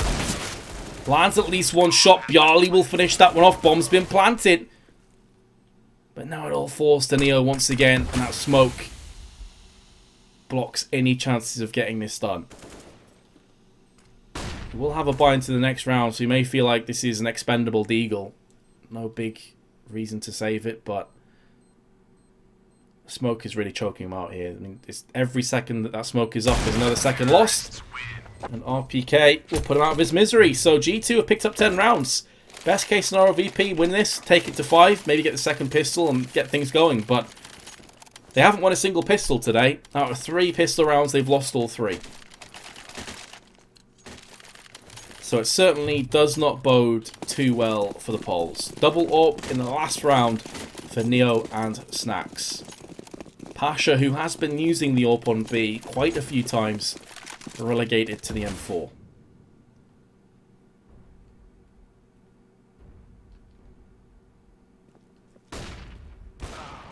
There's Snacks for the first one. Up on Squeaky. RPK eats the damage. It gets picked off from Bjarly straight afterwards. Great start. This time around for Virtus Pro. Shox is going to trade out for the AK-47. Neo laid in wait. Lands the shot. Unfortunate not to get that kill. Down to 19. Shox will traverse though.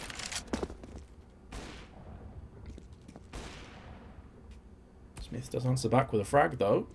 But there's Snacks. Minute to play with. A weakened Shox and Body looking to execute their way onto the site, but they're against Neo, and he's not been forced out of position. Missing out on that shot, goes in for seconds and lands it. Body's not there to return fire either. He's got the AK, but it doesn't matter. VP will pick up a 5th round. This gives them a little bit of wiggle room, but not much. They've got to win this pistol again. It's asking a lot to be on the T side and to be 11-5 behind, what you assume would then turn into a 13-5 lead for G2.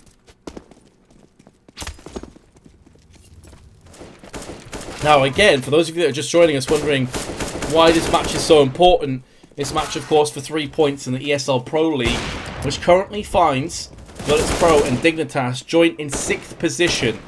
Dignitas will be playing Envious right now. I'm not sure what the score is. If someone can pop that up and chat, that would be awesome. That's on the mainstream is my understanding. The top 6 teams will progress. So VP and Dignitas both in 6th position joint on 42 points. And Virtus Pro 5 to 10 behind. Now it's important to mention that they were in a much worse position on trade, and they came back and won. 16 to 9 for Envious. It finished already. Okay.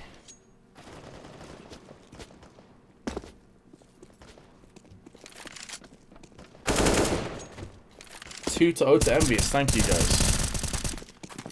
So the pressure's on. VP could potentially take this and take 6th position. Counter-terrorists win.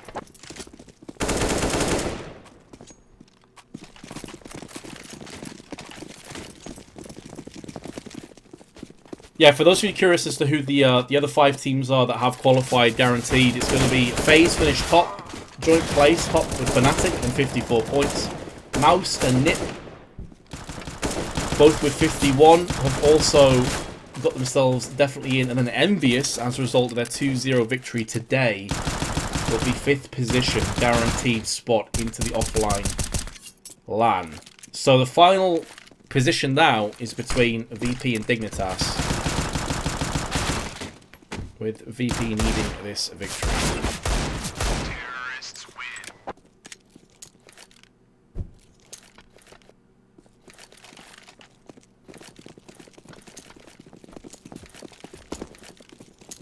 I'm not sure if a 1-1 will be enough for VP. I'm not sure if they've already qualified. I don't know what the round difference is, because currently Dignitas and VP are joint on 42 points. But we shall find out. If it goes to G2 this map, then we'll have a quick look across at the league. So don't fret, guys. Don't worry. We're just in warm-up between the two halves here. Not live. I just like to keep the warm-up on so you guys have something to watch. 1-1 and it's Dignitas instead. So VP needs to win. Alright. Or it'll be a best of 3 tiebreaker? You what, mate?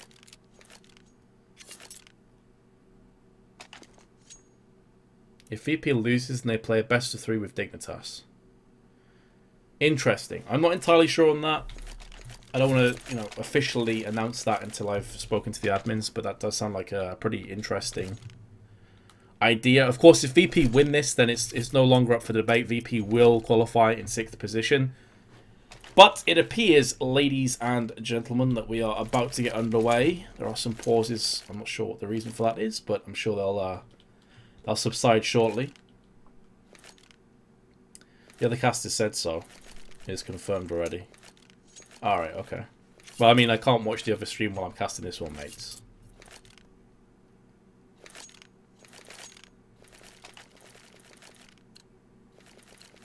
Caster from StreamMate said it'll be a best of 3. Right, got you.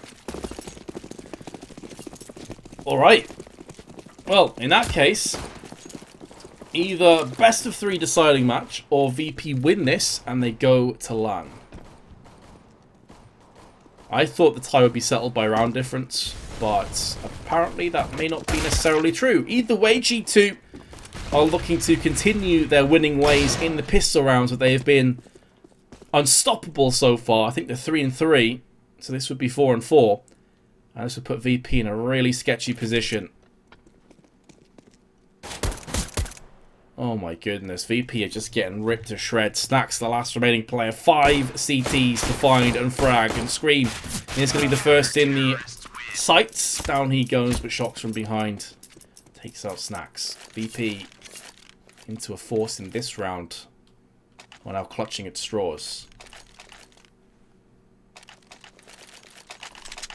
Yeah, I can't change the stream title, guys. I'm just a scrubby caster. I'm from Yorkshire now, a bit more north than that, near Newcastle.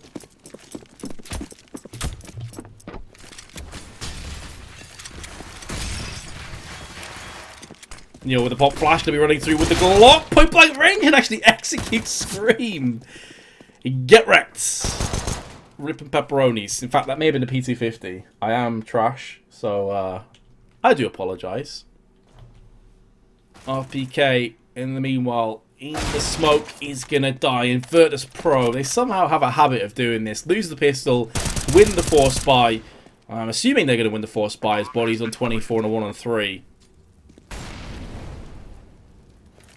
Good old Molly through the wall. Brilliant.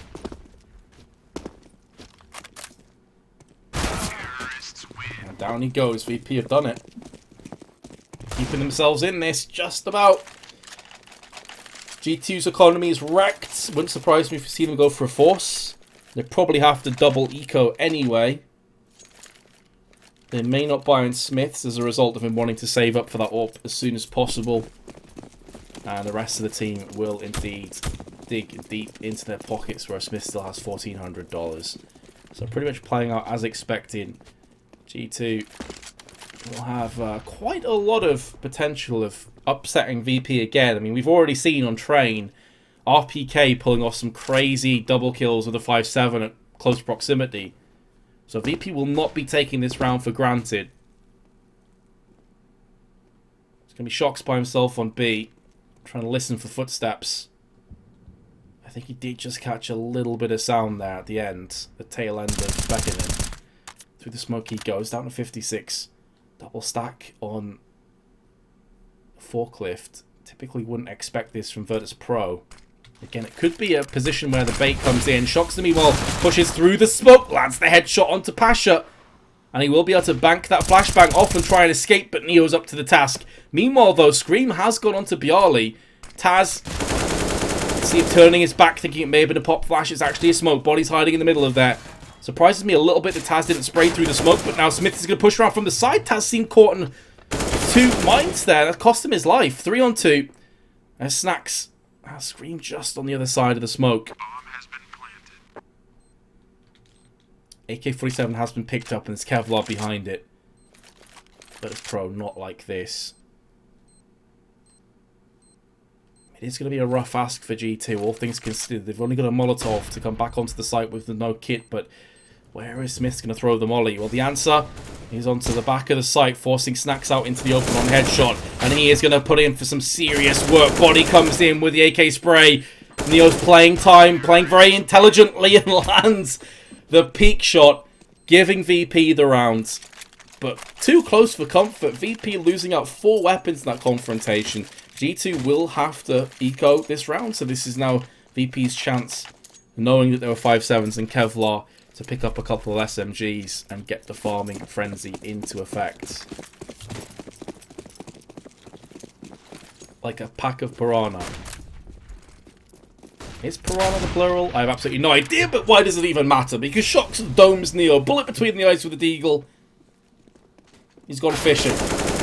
Another headshot has landed onto Snacks this time. Scream and Smiths are both low, but still in this round.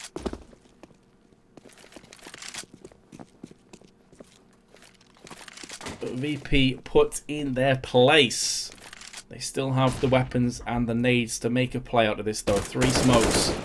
Bialy knows that there's no stilts in this game, so Scream is going to fall down as well. He was boosting up onto his teammate. RPK in the meanwhile comes through, and he's the next player to fall. So VP have stabilised. Shocks is still alive, though. Are we going to see any more one-tap shenanigans? Not quite, but he's got the kill nonetheless onto Taz.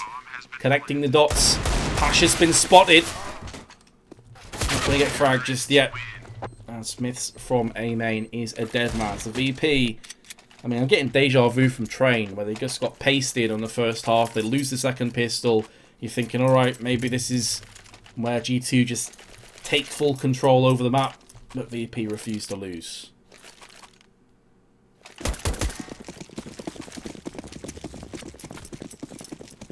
Smith's taking his up to B. Likewise, Neo will be there too. And he's going to go for that peek. RPK narrowly missing out on an AWP shot to the chest delivered first class. So he has to be very careful. And his position will be known now. But that flashbang completely wrecks the entirety of Virtus Pro. Only the 1 frag from that confrontation though. So all things considered, it could have gone a lot worse for the Poles.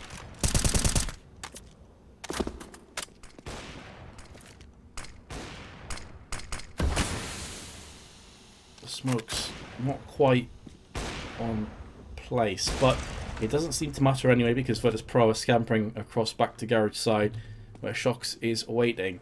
In the footsteps, Neo running out just gets mullered by Shocks, and now that puts a lot of pressure on the rest of Virtus Pro with 55 seconds. They only have 1 smoke to play with in the hands of Pasha. Meanwhile, they're going to try and take some mid-control for themselves as the molly will force Shocks out into the open. He gets sprayed down courtesy of Bialy. 3 plays 3 with 40 seconds left. 2-player stack on A for G2 with just Smiths with the AWP on B. Bialy spotted that. If he'd landed that headshot, I would have had to change my underwear because that would have been...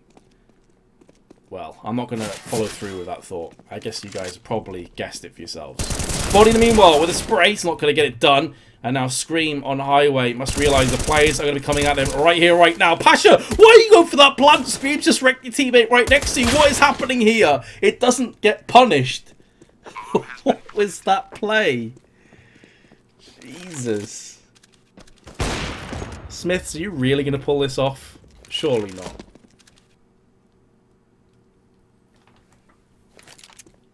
Pasha, Smiths.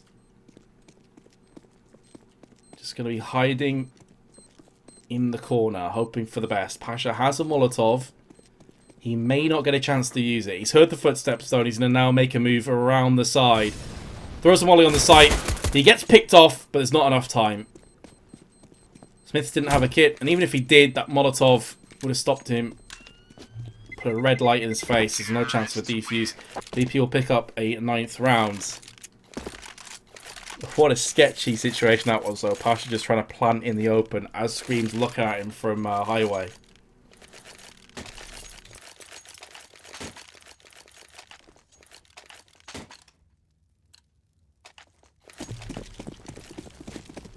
Just an AWP in play this round. The power play for Smiths with the aforementioned saved AWP.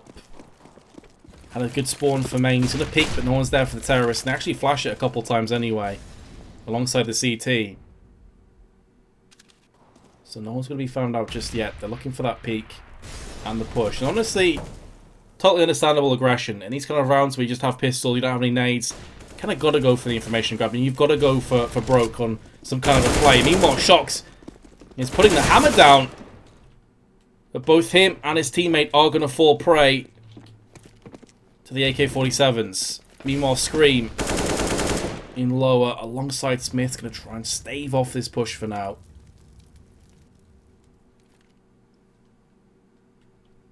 The player to watch out for here could be Body.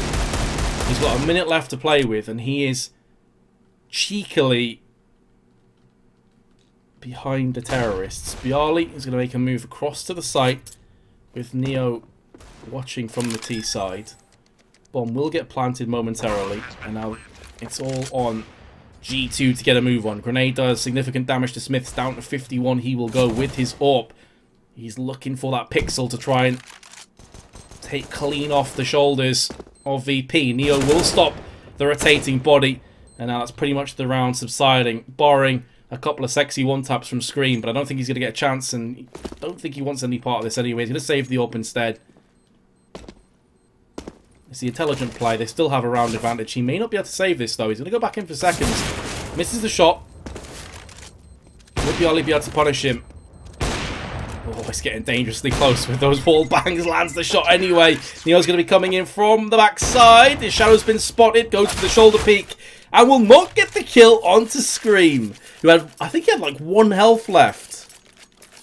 Cheeky. That's pretty significant. It's $4,750 worth of weaponry that's been saved. 11 to 10 though. VP keeping themselves in this. It was 1 HP. Now I'm seeing the Twitch spam. Scream, you lucky boy.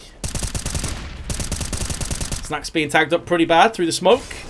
Has he actually pushed out just yet? No, he's just hiding in the smoke, just chilling in there. And now pushing towards the highway box. Bialy with the spray. The call will come through. There's another player at the back of the site, making sure they molly off quads. There's no cheeky peek. It's going to be Shox, the player that's up against them. But Snacks, meanwhile, takes control after his cheeky push through the smoke is good for 1 kill. Not a second one. But the gaps are opening up, and Pasha is going to deliver 2 tasty AWP kills, 11 apiece. With G2 into what I assume will be a buy. Will it be a buy though? I mean, they're in a position where they could go for one, but it would be at the cost of a lot of nades. Yeah, so FAMAS, they actually don't have a kit either. I was curious. I think for a second there they were opting or discussing amongst themselves to go for a half buy.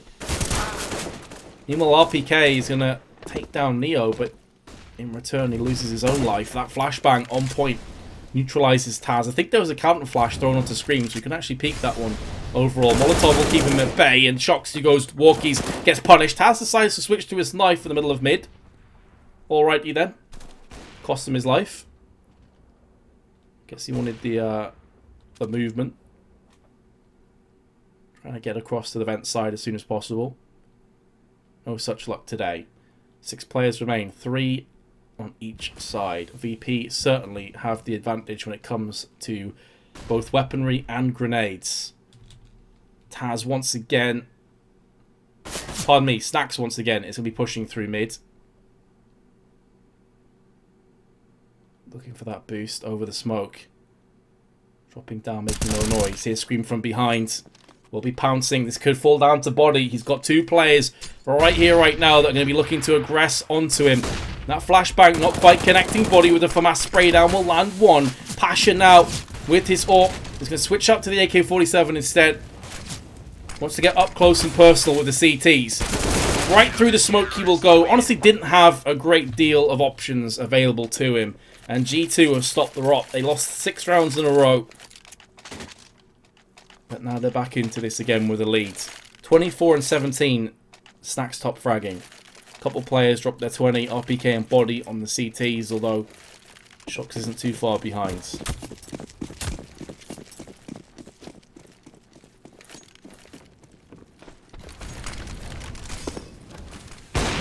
Oh, Smiths. Taz plucked out of midair. Very nicely done indeed. Scream, meanwhile, holds down on mid, and it seems that the spree of rounds has certainly came to an end for the Poles. Smiths looking for another one, another flick, this time onto Bialy. An important shot to land too. He's a dead man if he missed that. Down to 47, he traverses, but now it's on Snacks and Pasha. Consistently in clutch scenarios is Pasha, but there's no hope for him this time. Sprayed through the smoke. A very convincing round from G2, and an important time to land a flawless round at that. Allows them to build up their economy a little bit. VP won't have much into this round. This is G2's chance to start to pull away towards the finish line. They were able to land it on train.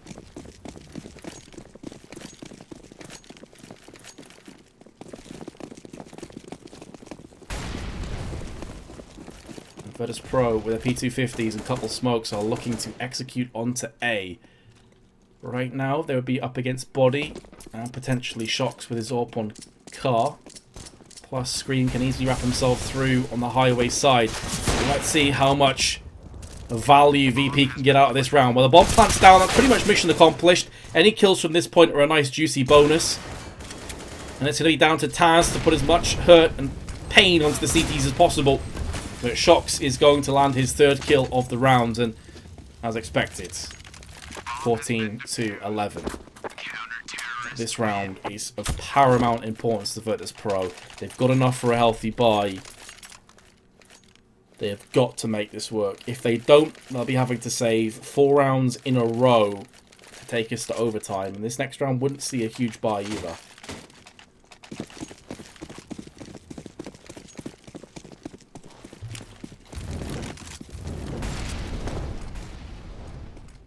Is it juicy or cheeky? Why can't it be both? I feel like you can have the best of both worlds there. VP on the brink of losing cash, and then they'll be playing in the best of 3 against Dignitas for the final LAN position. Pasha teeing off with a double spray. RPK and Shox both fall down. Body in the meanwhile will get neutralized courtesy of Neo. And Smiths and his trusty AWP, which he's been landing some very nice shots on. It has to be said, it's a player that's often scrutinized a great deal. I think honestly he's just looking for a potential pick and then maybe just try and save the AWP. Bomb's already been planted. He's got nades. He's got 7.6k of equipment value. Certainly nothing to turn your nose up at.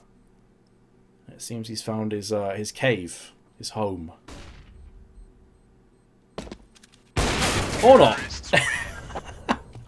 Whiffs. After I'm bigging up saying, like, you've landed some sick shots, bro. He misses a sitter and he loses his AWP. So, rip the dream. VP, however, are going to keep G2 on their tiptoes. And you can see the importance of that AWP not being saved. Now Smith is down to $150. RPK also $150. Body $100. This is VP's chance to maybe break the economy, to break the bank of G2. And this is where those save weapons going awry can really hurt. Snacks will get the pick as he peeks in towards A main. onto body. Shox is going to try and return the favour. Beautiful shot onto Taz. Lightning quick reactions and aim. Smith's on checkered, almost spoilt for choice. He's seen Pasha as well. Pasha trying his best to transfer the spray. Scream in the meanwhile sees the smoke come out. Has heard footsteps to his right hand side. Snack switches weapons, I believe that was. It's going to cost him his life, and now it's on Bjarli in a 1-on-2. Spray not far off through the smoke. I think he just caught a glimpse of the shoulder of Scream, but he's unsure as to where the last CT is. That's going to be Smith's on the car. Pretty sure he just saw Scream again there. 50 seconds left. He's in no rush, but he's going to get the plant down. He realises it's Smith's that's alive as well, and Smith typically would have an AWP in this kind of situation, so it's very unlikely that Smith will be pushing his location. Instead, that's basically where he was, on the car. So I like the fact that Bjarli went for that plant. I think he read the situation perfectly, up until the point he walked out in the open. 15-12. The Virtus Pro will have another buy, but Snacks is on 3.6k. So where does he come down with this? Is this Galil territory? No, it's UMP territory instead.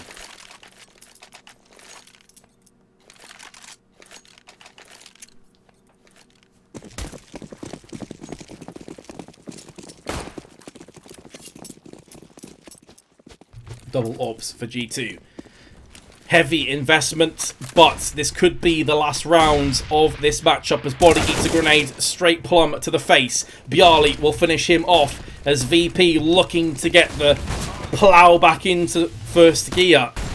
It's been stalling the last few rounds. It's been struggling to pick up any kind of pace. Bjarli straight out into death. It's looking terrible now. Virtus Pro, they have only Neo left alive. A 1-on-4. Goes for the spray. Lands the first shot. But has no real understanding or idea as to where the last few players are. And down he goes. G2 will pick up the second map.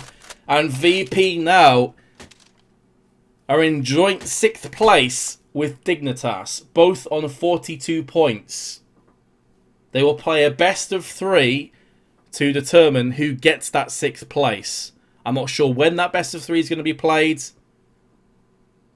but VP, they had the control in their hands and they let it slip through their fingers. Hell of a game though. Train in particular was fantastic, but Virtus Pro will go 1-1 with G2. So again, just before I head off, thank you so much for watching, by the way, guys. If you've enjoyed this, and those of you asking on metas. But the teams that have qualified are FaZe came joint top with Fnatic, both on 54 points. Mouse and Nip coming in 3rd place, joint with 51 points. And Envious, after beating Dignitas 2-0 today, were the 5th team to qualify in 5th place. So VP and Dignitas, as I said before, both joint in 6th with 42 points.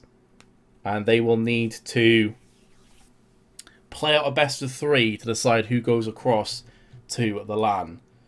That's going to do it for me, guys. Thanks a lot for watching. I will catch you next time. I'm going to put some music on for a little bit.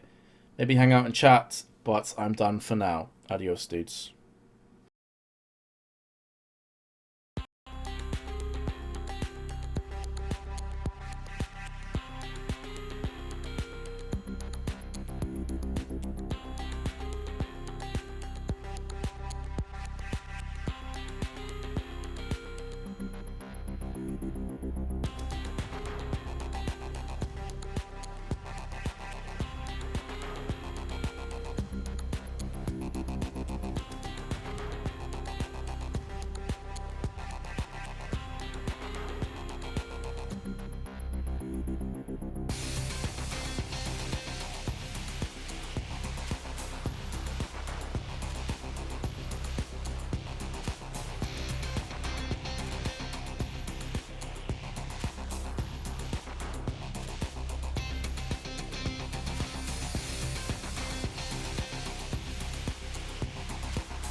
Right, guys, quick announcement before I head off. I've just been notified by the admins, it's officially been announced, that the best of 3 between Virtus Pro and Dignitas will happen tonight. That's going to happen on the main stream. I'm not sure on the time just yet, but it is happening tonight. So we will find out whether Dignitas or Virtus Pro will go to LAN this evening. It's the last place for qualifiers, it's do or die, best of 3 format, and that's happening later this evening. I'm not sure what time yet. I'm sure it'll pop up on HLTV or somewhere else or on Reddit or whatnot, but that is happening tonight. That's official. Alright, so I'm going to head off now, guys. That'll be on the main stream, I'm pretty sure. I'll catch you guys later. Thanks a lot for watching, and have a great night. See you later.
Jesus, that name though.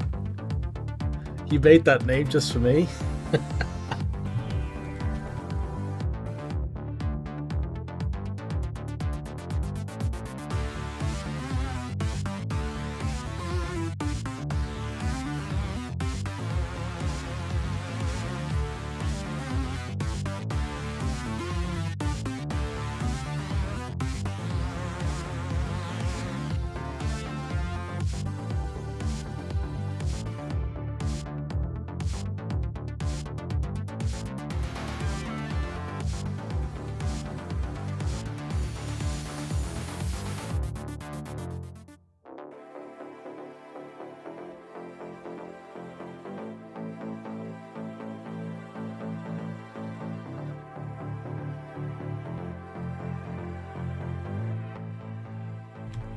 I'm casting. I must warn you though, I just did 2 best of 1s before. My voice is wrecked because I've got like some crazy cold going on, so it's possible my voice is gonna die. If so, I'm assuming people are gonna take the piss out of me, which is totally fine. Prepare for voice cracks, boys. It's gonna happen. Still waiting on the teams. Best of 3. And it should be coming up pretty shortly. For those of you that are curious, the maps are Nuke, Cobblestone, and Mirage. Let's see how this one plays out, boys.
Alright guys, how you doing? Quick update, because you guys are kind of spamming when we're about to start live. We're switching servers, so it's going to take a couple more minutes for GoTV and all those things to be dished out. We'll be getting underway between Virtus Pro and Dignitas in this best of 3 deciding matchup very shortly. So stay tuned. Again, for those of you that are curious, the maps are... Let me have a quick look to make sure I don't say this wrong. So it's going to be Nuke first, Cobblestone second, and Mirage will be our third map if we need it between Dig and VP. So with that being said, I'm going to cut off for a few more moments and hopefully we'll be ready to jump live very shortly.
Alright guys, quick update again. We switched servers. GoTV is been updated and we're currently waiting on the players to connect. So as ever, I know you guys enjoy watching the warm-up, at least more so than looking at AFK screens and whatnot, so there you go. I'm going to mute my mic though. I was only expecting to cast a couple of best of ones. I'm pretty damn sick actually today, so I'm going to go ahead and mute my mic and save my voice. So yeah, have fun watching people kill each other. That sounded quite good. But there you go. It's warm-up, don't fret. Terrorists win.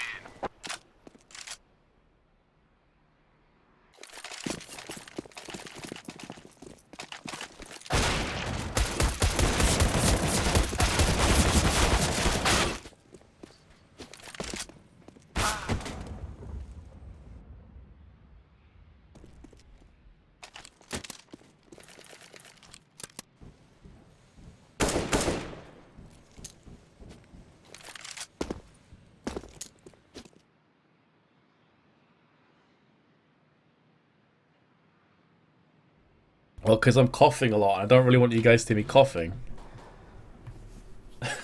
I'm sure you just don't want me coughing over, like, gameplay. You'd rather Henry and Sadicus were casting the game? Well, apparently there was no other chance of the mainstream doing it, so if I didn't step up, there wouldn't be an English stream. So, I mean... If the casting bothers you that much, dudes, just mute the stream. It's pretty simple.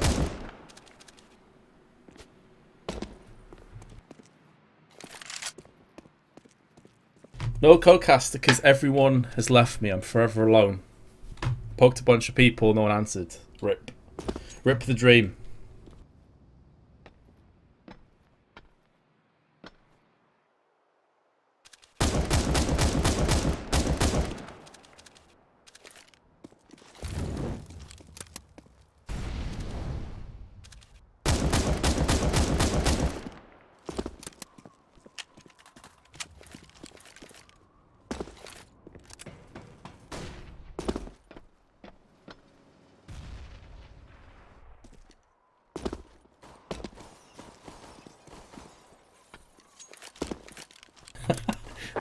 Love you for this Natty.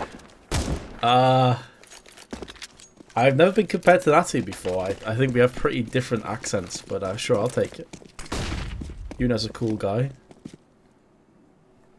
I probably pronounced his name wrong, actually. I should have stuck to Natty. Finnish language is weird.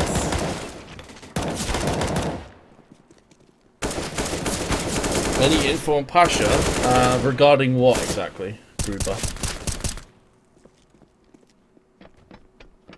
Yeah, the maps are Nuke, Cobblestone, and Mirage. For those of you asking.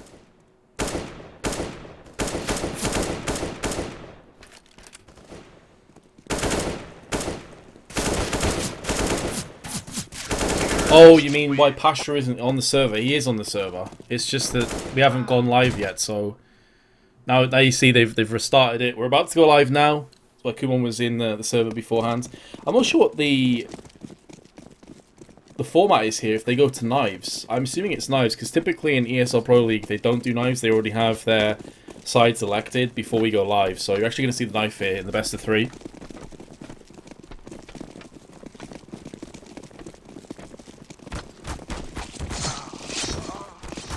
I'd say it's not as important as it used to be, but I still feel CT is the beneficial side.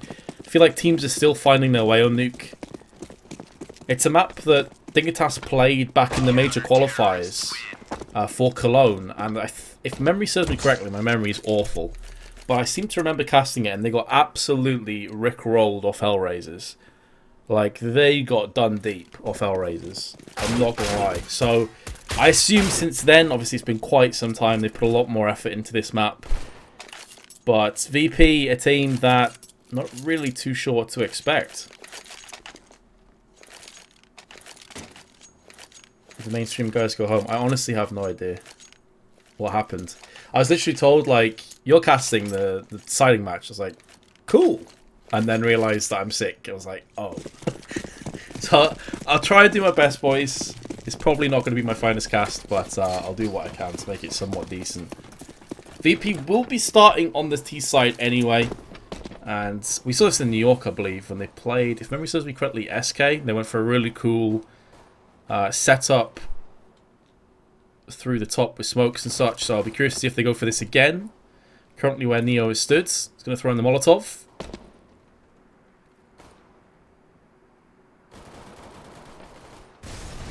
And here comes the action. KGB up in heaven. He's actually going to get the frag while flashbanged. So it's a bit of a interesting passage of play there. Rubino, meanwhile, is trying to navigate the bullets round Config's head. Lands it onto Bialy, leaving Neo in a 1-on-3. And he's been put down in his place. Dignitas with a pretty comfortable opening pistol to start things off. So VP, interestingly enough, in the ESL Pro League today, have played 5 pistol rounds. And they have lost 5 pistol rounds. They have not won a single one. Against G2, they lost all of them. So that's going to be rough if that trend continues in this best of 3. But Dignitas putting a fair amount of investment into assault rifles for Mass 2 M4s, MP7 and UMP for the spray. And Snack's looking to vent dive, and he has got down there too. So Rubino will be calling that information. It's an area of the map that is seeing a lot more players outside because of the connector and the fact that silos go straight onto the catwalk. Config, meanwhile, he's going to bag himself the frag onto Pasha, and just like that, VP are in a bit of trouble. Taz has the bomb down in secret, but he's by himself for now. He's going to be looking to take point for his team. Lands the Tech 9 headshot onto Config. Cajun Bean, the meanwhile, answers back, so maybe they can get a bomb plant out of this. Probably the best case scenario. Magic is looking down from ramp, however, so it's going to be a rough ask for Neo to get himself across. He did pick up the bomb from Taz, who has transitioned across to the M4 with the Kevlar. But down he goes. Snacks. All that remains for the terrorists. Does have quite a bit of time left, though, on the board. Just land the dink onto Magic as well, so decent start in this 1-on-4. MSL, close range, is going to get the better of him. Dignitas take the 2-0. And I'm still in love with Rubino's knife, by the way. It's such a sick knife.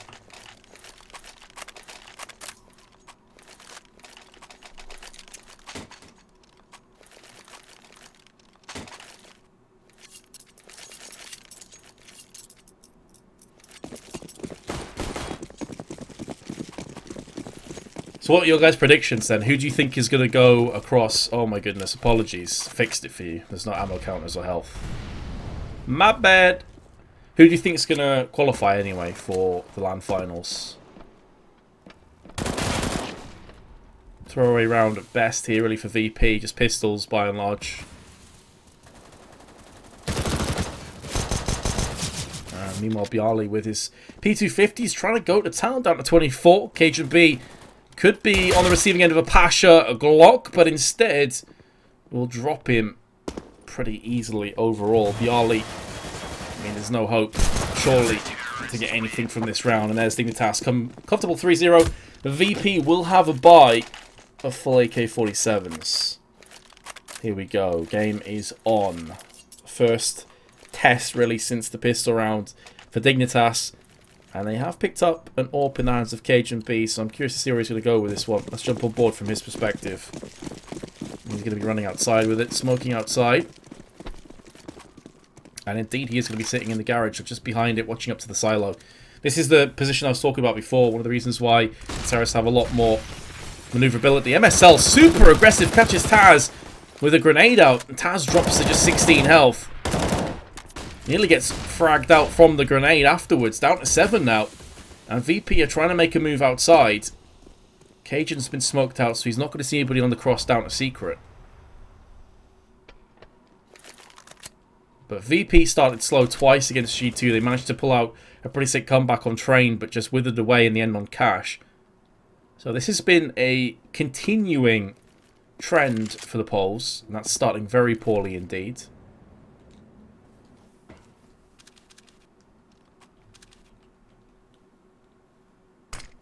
.55 seconds left. Smoke forces Cajun into a more aggressive position just on the side of the smoke, using it the outskirts to keep safe.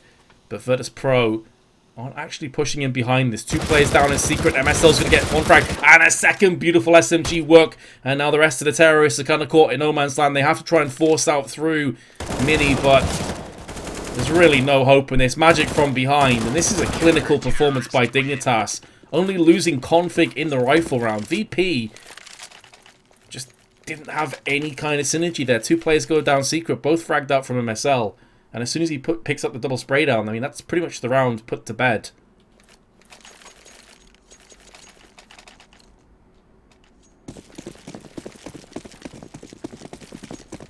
Magic currently 7-0. Neo yet to get a kill, and he has typically, in recent memory, been the guy that VP have been banking a lot on. Basher is going to catch config out in the open, finally lands the shot, and it is going to end up being a 1-deeg. Has spotted a second player, nearly connects it onto Cajun, I think that was. He's down to 2. And he has to just quickly scamper away, and a lot of outside control has been assumed by the terrorists. Already Bialy is forcing his way into heaven. The Magic Boy now is going to move ahead to an 8th frag. MSL in the meanwhile puts down Neo, trying to vent dive. Snacks will answer back onto Magic, and with Cajun pretty low. This round certainly still in the balance, or at least it was until MSL buried Bialy. Taz and Snacks will try and make this happen somehow, some way. Taz been caught from behind. Snacks in the meanwhile has gone outside, but it's Taz that could see the next bit of action here. I say that, but actually MSL has backed away, so Taz should be alright for the time being. Snacks with the bomb in hands into heaven. He will move. His partner in crime of Taz has been put down. Let's see what Snacks can get done here. 30 seconds left. No smoke to cordon off either Squeaky or Mini, so he's going to have to go in for this himself. Planting on top of the bomb. And this is going to be a bit of a sketchy position now for the CTs to retake. I mean, they've got kits, they've got flashes, but they're not even sure as to which site this is on. You can see MSL dropping down to B. He still thinks this might be a B plant. Of course it's not. And so that's valuable time that is ticking away from the counter-terrorists. MSL now coming back up the vent. Snacks has heard that. He's biding his time, waiting to strike. Again, this is a very difficult place for the CTs to get done, but Cajun executes him with the USP point-blank range, and it doesn't matter. Bomb will get defused. VP were looking like they could nab that round away. Instead, it's going to be a 5-0. Solid buy will be forthcoming, but they've got to start getting some rounds on the board. Having money is no longer good enough.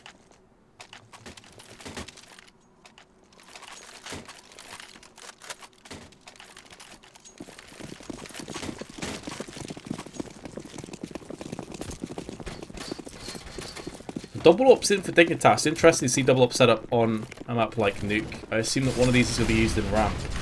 Let's have a quick look. Actually, Cajun's going up into heaven with it, so one outside, one heaven. This does give them a pretty decent overview of outside if the terrorists start to push in.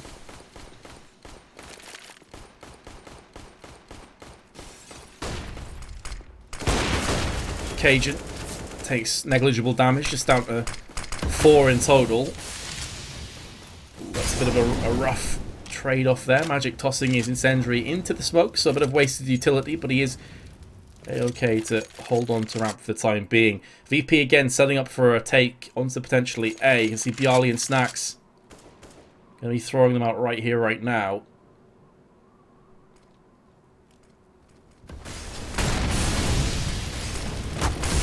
Molly's going to keep them at bay, but the smoke will extinguish it. That being said, Pasha's getting caught on the wall. Still lands the first tap, comes out. Not going to be able to get the better of Cajun. They spoiled for choice here as Cajun. Second frag for him, not going to land a third. And now Magic, who has bit the dust once. I was curious if he's still on for his flawless killing spree. Has died one time for 8 kills. But Taz and Neo are both pretty low. Neo goes down. Now the position has been compromised. Magic's not going to be able to sneak in here undetected. Taz using the bomb to his advantage now. And Magic is going to tap on that, brings out Taz. This is all on Bjarly. He's going to be coming up from heaven. Should have the drop on Magic, picks him off. And VP will claim their first round. It was laboured. It took them down to a 1v1, but they finally got it done.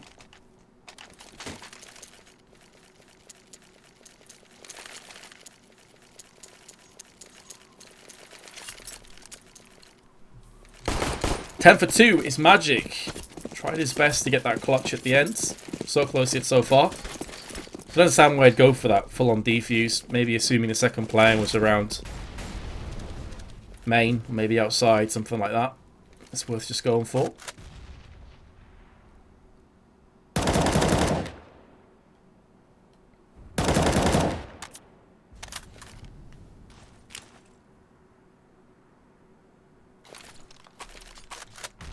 So VP continue their fairly slow, steady rounds. We haven't really seen any fast grabs yet onto A, which is what a lot of teams will throw out there. Just a super aggressive push with flashes and mollies. Maybe that's still up their sleeve for later on. Cajun, who's already landed a shot onto Pasha, will outright kill Bjarly, and Snacks is trying to add Neo to that list of fallen terrorists, but Neo is not going to go down so easily. Config should have the drop on Pasha, but Pasha takes him down. Already had the right angle. Coming up secret, you are leaving your head fairly vulnerable for the insta-dink. And Pasha will oblige, so impressive with 17 health. I thought he'd be a dead man. Brings it back to a 3-on-3.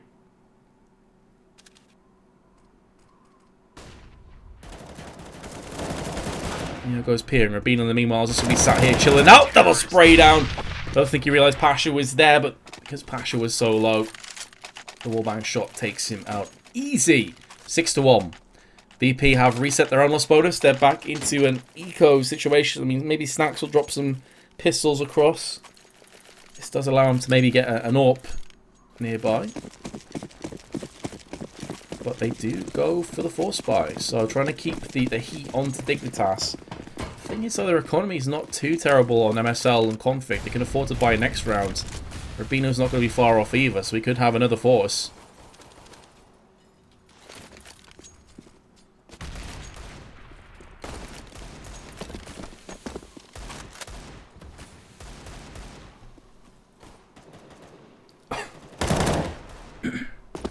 Sorry, I thought I muted my mic. My bad.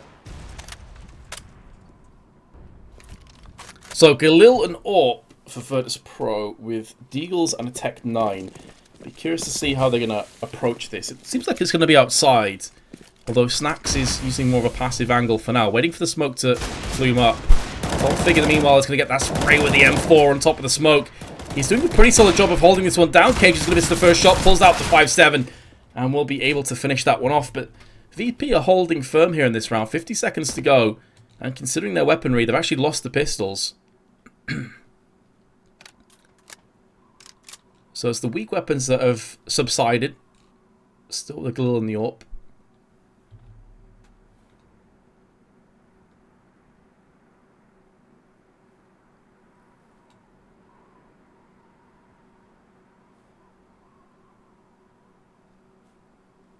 .23 seconds left. Pushing up heaven. Rubino is going to get them all day, every day. Virtus Pro were forced into an aggressive play. And down they will go. So VP, after forcing, now find themselves at a potential of an 8-1 deficit coming up. I mean, you assume the Dignitas have this in the bag.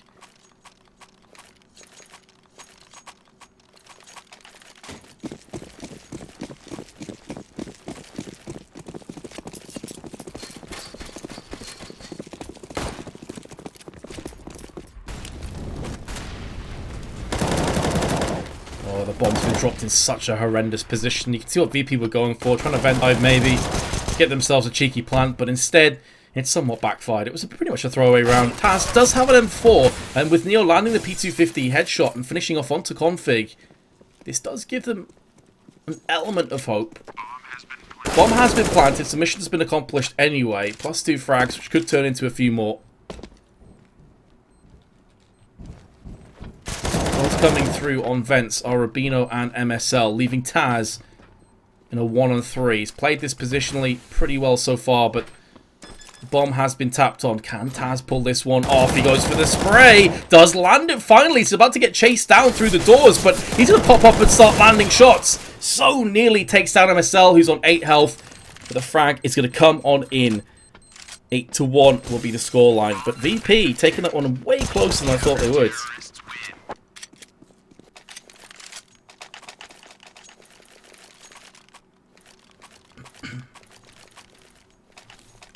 Very nice try indeed.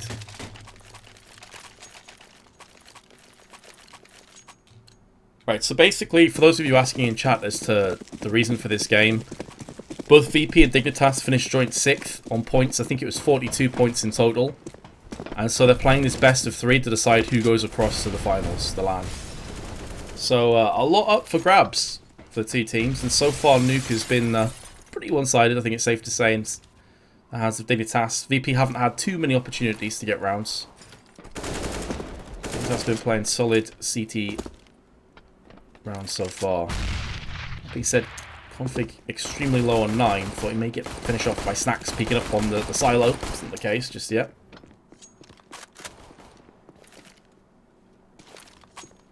Moving into ramp in second. He's smoking off to cordon off the area and then pull more to a passive position. Rubino, meanwhile, throwing out the smoke. Making sure VP don't go for any super aggressive shenanigans. But here comes the set play. We've seen this a couple times from VP and they haven't pulled the trigger afterwards. It's been a fairly slow round, slow take. So you can see the Dignitas not getting too carried away just yet. Neo, meanwhile, is making a movement outside. Cajun does spot him, but doesn't take the shot. And more importantly, doesn't stay around for too long. It could have cost him his life, and that would leave Heaven very open. Instead, he relocates and lands 2 shots with the AWP. Taz, meanwhile, spray down onto MSL. I think it's a second onto Rubino, who burns out right next to him. Magic, now the last remaining player, has the auto sniper. Not really a great weapon for this kind of scenario, honestly. He's going to be moving into close confrontational positions. Hence the P250 instead of the auto sniper out. You can trade off to the AK-47 though if you can pull out through the door. Eats a grenade though. Looking at the wrong sides of main and will get punished. Pasha will secure the second round for Virtus Pro, so better late than never. With the auto sniper purchase, you can see the Dignitas, especially Magic, is very low on funds. He's at $1,400. That's been dropped across an M4, but this is going to deplete the rest of the CT's economy.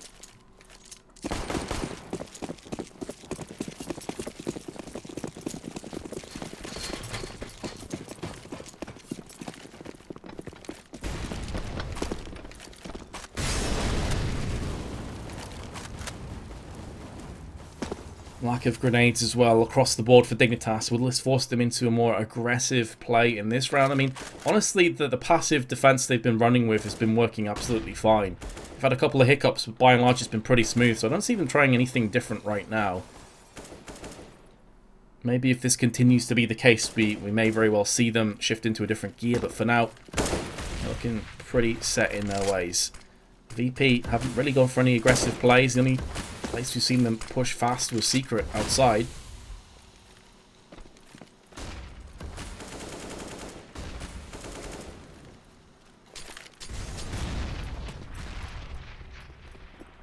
Pretty important round, honestly, for VP. After resetting their own loss bonus again, we haven't seen them get consistent rounds yet. Or consecutive rounds. And so that needs to change right here, right now, if they want to finish this half with a respectable scoreline. Rubino and MSL, though, with the first kills, locking down the site. It's really looking quite terrible for the terrorists. It's all on Snacks. He doesn't have control of the bomb. He spots Cajun B's head. They can't get the spray either. He's going to fall by the wayside. Dignitas have broken VP again, 9-2. And the funds for the polls pretty lackluster at best. So Dignitas are in prime position to get well over double digits in this half. I mean, you're looking at 11 or 12 rounds potentially, honestly, here. And it could be a lot worse. Cajun B 14-5. Had a storm of a game so far. He's not going to have the AWP into this round. Just the CZ, it would appear. Taz eats a lot of damage from that grenade.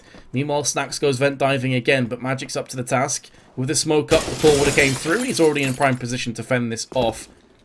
Pasha already making a move down secret.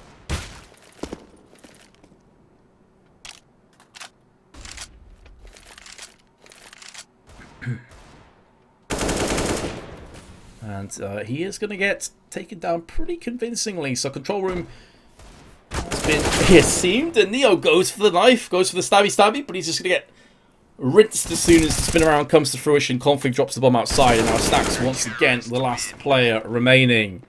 VP have shown not too much prowess so far. I've got to stay on their T side. I mean, take nothing away from Dignitas, they've been really solid. By the way, MSL has 8 assists. 12 kills and 8 assists. What is that?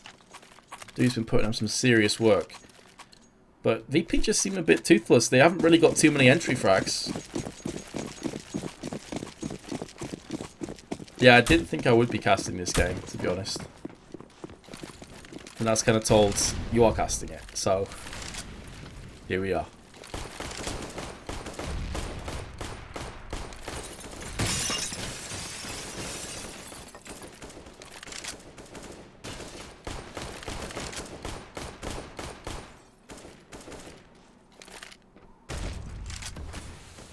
VP desperately need entries. It's one of the nightmares of Nuke. I mean, old Nuke was exactly the same problem on T side. But with some of the differences, some of the changes, it's made it a lot more doable for the terrorists. But Config is putting the hammer down. It's one of the first times we've really seen any of the CTs play aggressively outside, or at least in a forward position. So you can see that completely caught VP unaware. Dignitas are playing this one to a T.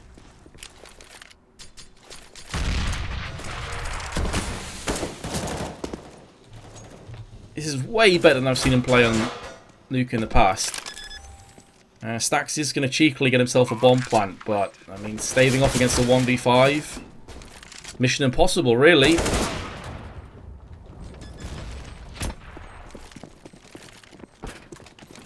So, pretty simple for Dignitas so far.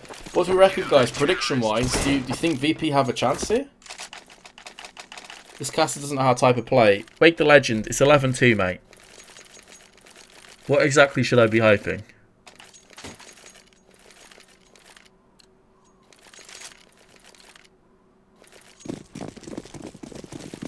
I mean, I'm all up for hyping plays, but it would just be fake hype at this point. VP are getting bent over. Like, they're getting railed.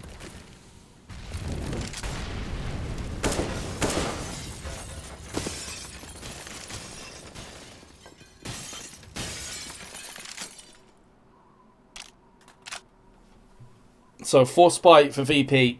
Actually, let me just double check the economy. So, it's actually a half buy. Pardon me. They will have AKs into the next rounds. But, I mean, they're looking at, what, 12-3 half? For old Nuke, maybe that would be salvageable on CT side. But for this one, I am not so sure. Bialy, though, with the Tech 9, point blank range. Will answer back. 1 minute left on the time. They have an AK-47 now with Kevlar behind it, but again, when you look at the lack of grenades, just 2 flashbangs, it's hard to see them really getting through onto a site, barring some huge entry frags. MSL somewhat whiffing out on that opportunity. You'll be disappointed he didn't get that frag outright. Another bomb plant, but towards the business end of this half now, bomb plants really don't mean a great deal, especially in a deficit of this magnitude. Neo Decon on 12 health. Interesting idea on the grenade, but it's not going to prove to be fruitful. Dignitas will be stomping towards at least 12-3 and very possibly a 13-2 half.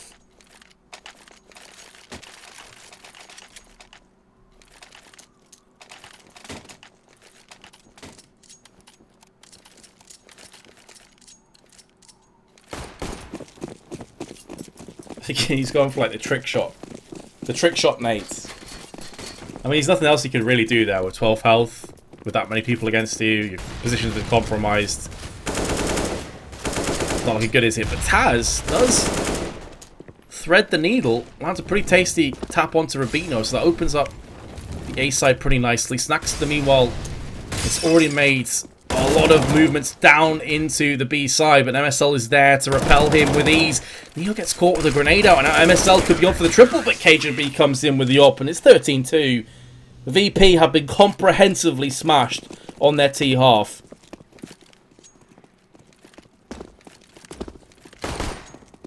Dignitas in cruise control, and the way the VP have been playing their pistol rounds today, you'd assume the Dignitas have a pretty solid chance of picking up the second pistol, and that's pretty much map done. Why does the camera keep going into third person? That's kind of triggering, I'm not gonna lie.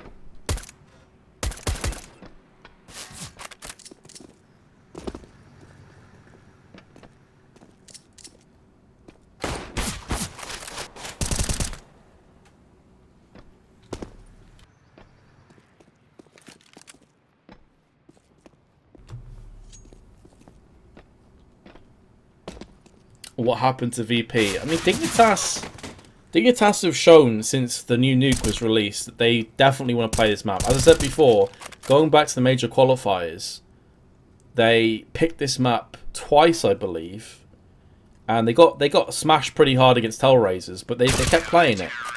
So they're clearly a team that wants to play this map as much as possible. VP allowed it to be open, and Dignitas just made the most of it. I feel like if Dignitas wanted to win this best of 3, they needed to take nuke, though.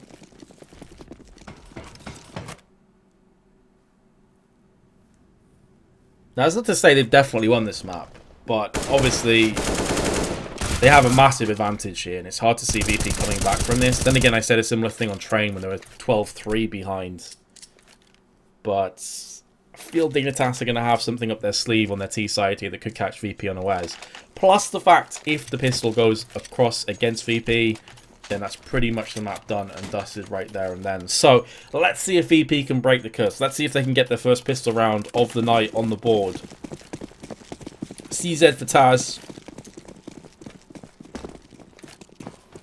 Always interesting when you see a CT upgrade a pistol, because USP is so damn strong in pistol rounds, but at close range, the CZ can just mow through multiple players. And he is playing close range to stop that vent dive, so it makes sense. Snackster meanwhile pushes outside. MSL gets caught and will be finished off.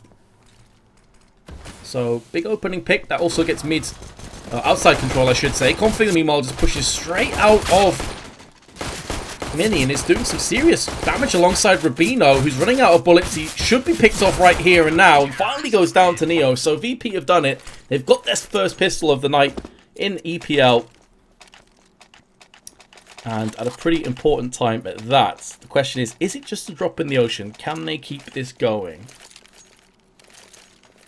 I can't fix the title, guys. I'm just a scrubby caster.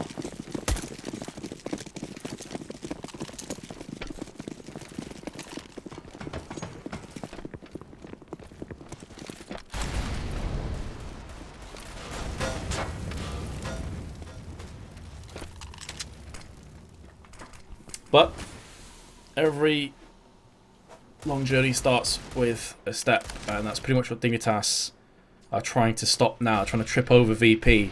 Deco, been a while since I've been able to say that, but full deagles in effect for Dignitas. Problem is they've got no Kevlar, so the MP9s and the UMP are really going to mow through them. Should be a shred for Snacks, double spray. Should be a triple here onto MSL, and indeed it will be. Bomb dropped out. Icing on the cake, and Dignitas will concede a 4th round. As expected, though, VP are building their way back into this, but Dignitas have such a huge buffer of rounds. No big deal. Who do I support? Do you mean like football team? Newcastle. Unfortunately.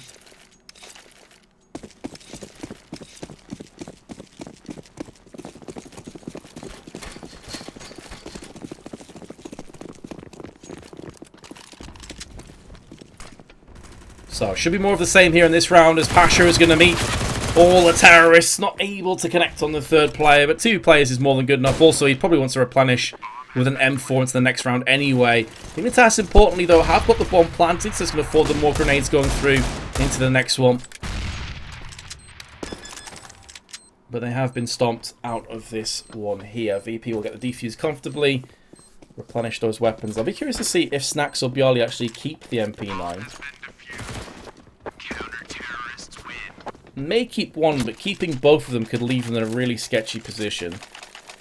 So let's have a look. It appears they are going to keep both of them. Okay. The problem here is if they get into any kind of medium to long range confrontations with the MP9s, they're going to get absolutely pummeled from the AKs. So that could be one thing that works against VP here, but I suppose the idea is not tossing those weapons away and seeing if they can keep this in effect. If they can keep the MP9s getting frags and take this round, then that's definitely a golden ticket back into this map, but still a long, long way to go.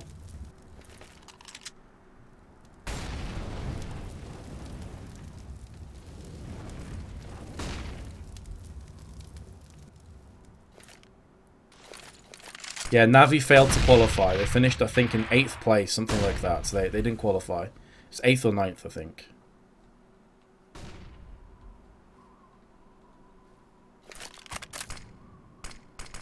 Of course, one way of mitigating the issue I was talking about before is playing the MP9s in close range positions. That's what Snacks is doing. I mean, he's outside, but he's playing on red container, so it's still up close and personal. And he has heard footsteps. MSL's going to be coming around the corner, spots the legs and converts that into the kill. Meanwhile, Pasha's been put down on ramp, and with Secret and ramp being taken simultaneously, that puts a lot of pressure on Bialy. He has to perform, he has to go big with the frags, and I can't help but feel maybe that's where the M4 could have came in and maybe salvaged the situation. Rubino is faking this all day long. I think he's getting a bit antsy, though. You can see him almost panic as Config opened the doors, stopped the first plant.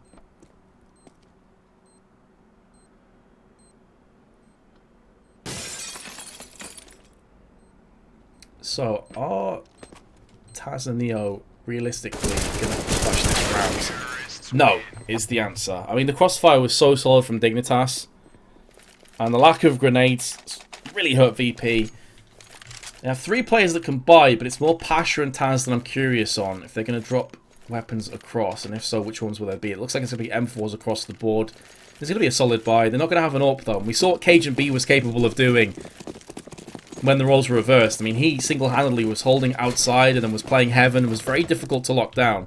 So, just see if VP are going to struggle with just this full-on M4 comp. That being said, Dignitas have full AKs themselves, so it's not necessarily going to be AWP decided this round. Or AWP-centric, at least. Cool. GoTV just having a bit of a stutter there.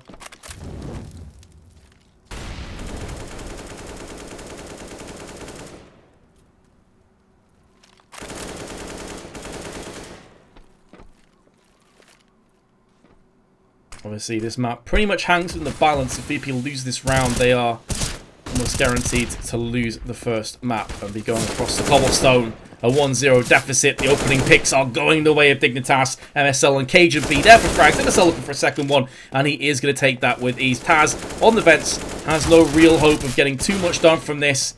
I was going to say it's a one-and-done position at best, because MSL had the cavalry coming in from behind. And there we go, 15-5. VP with not really a pot to piss in. They're up the creek without a paddle, and they're going to have Deagles, a CZ, maybe a 5-7 thrown in. Actually, no, they're going to go for CZs. It's always curious to me how different CT teams sort of stack up when it comes to the debate between the 5-7 and CZ. Obviously, definitely a personal preference decision. But for example, G2 pretty much all playing with 5-7s.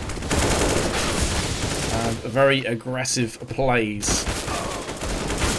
Everyone I'm switching to for the CTs is dying, and I think that pretty much sums up this map in a nutshell. Pasha, 1-on-3 with the Deeg, is a dead man. Virtus Pro will concede the first map in lightning fast form. They just got completely obliterated. There's not too much to say about that. Dignitas looked amazing. VP back to the drawing board. Gonna have to come back big on cobblestone, as they are conceding the first map. 1-0 behind in this deciding playoff match for the ESL Pro League Finals. So I'm going to get myself a drink and rest my voice a little bit, guys. I will be back in a few moments when we get map 2 underway. Be right back.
Alright guys, how we doing? Back. I've been informed that we're about to get underway in map number 2, which of course is Cobblestone. I'm going to hop back in to the server here, so just give me a sec. There we go. You guys can watch a bit of warm-up. Of course, we're not live just yet, don't panic. I can't change the stream, guys. I said this before, I don't have control over that, sorry.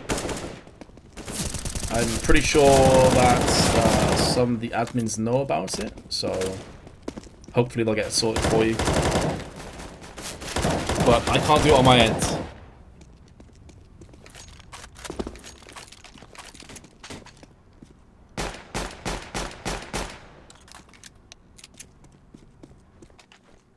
Alright, so here we go. Is it going to be knife again? That's what I'm curious about. Because we don't typically have knives in the regular ESL Pro League season. So we are going to have knives here for sides.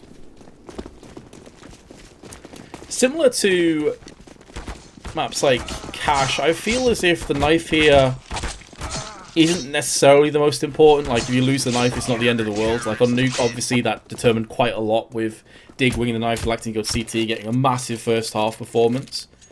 Don't think it's as important on Cobblestone. Like, VP are a team that can do just as much work on the T side as they can the CD side, and so are Dignitas. Like, watch out for Rubino, especially on the T side.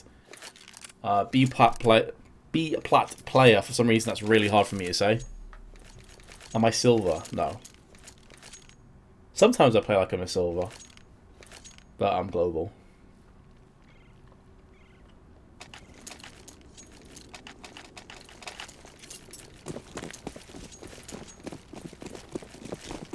So, Dignitas will be coming through without any upgraded pistols. We saw on train, Taz went for a CZ on the side of VP, but Dignitas running with USPs and the P2000 on config. Go for a boost. Rubino's up on drop. But VP have the bulk of their aggression set over towards the A side of the map. They've got 2 smokes and a whole bunch of flashbangs and a HE to boot as well. So, let's see how this one plays out. Magic, who started 8-0 on Nuke, is the first player to land a frag. Let me just fix that HUD for you guys. Apologies for that. Great GoTV bugs. But Magic is going to get the second frag. Rubino from behind onto stacks. Magic will fall down, but VP still have themselves a player. Make that 2-player disadvantage. Neo's the last player trying to get himself a bomb plant, but MSL cheekily on the back of the site puts him to rest. Dignitas again with another pistol. Virtus Pro without the bomb plant will have a force buy.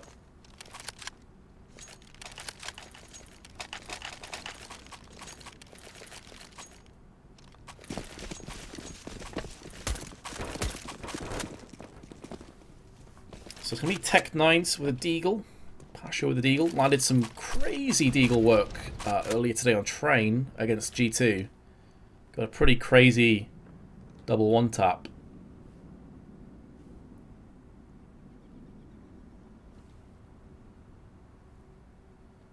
Magic in the meanwhile is going to be watching along. The Soul Smoke is going to be thrown over on the doors, but this spray down is going to be so deadly. Magic and MSL both just holding down on the M4. Neo's the next player to come up, but he's the next player to fall. And VP will concede the second round in very quick fashion. They'll have no buy coming through into this one. Dignitas looking to start from where they left off on Nuke. Only 2 kills in the first 2 rounds as well for VP. Getting nothing out of that last one. Just Pasha and Neo. So if that continues to be the case here, their first buy is going to be fairly lackluster. Neo's got the flashbang. They're going to try the pop flash into a potential charge.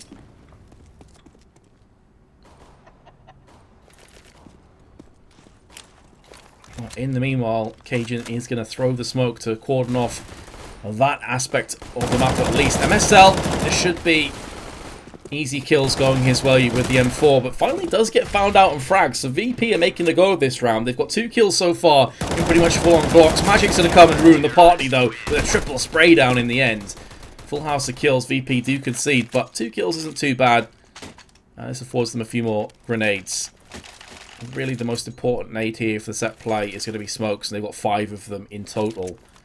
A couple of mollies alongside that and flashes. So they can have a molly that drops in the likes of Drop Zone itself, one on platform. if they so choose to execute on the B side of the map.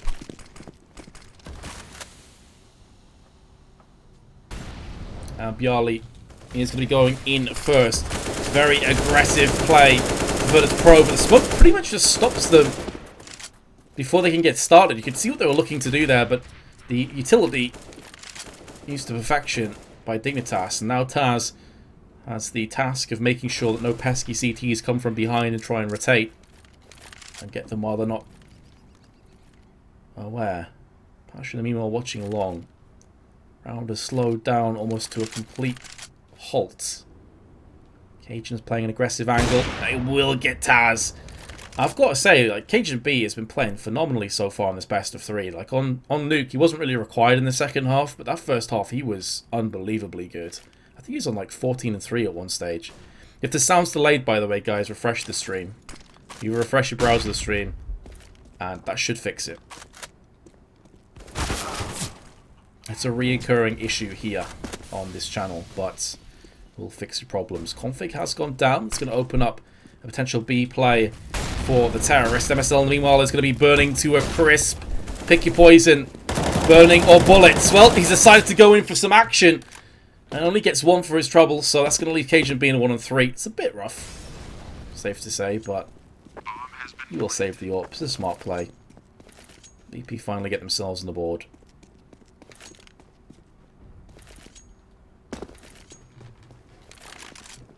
Magic top fragging again.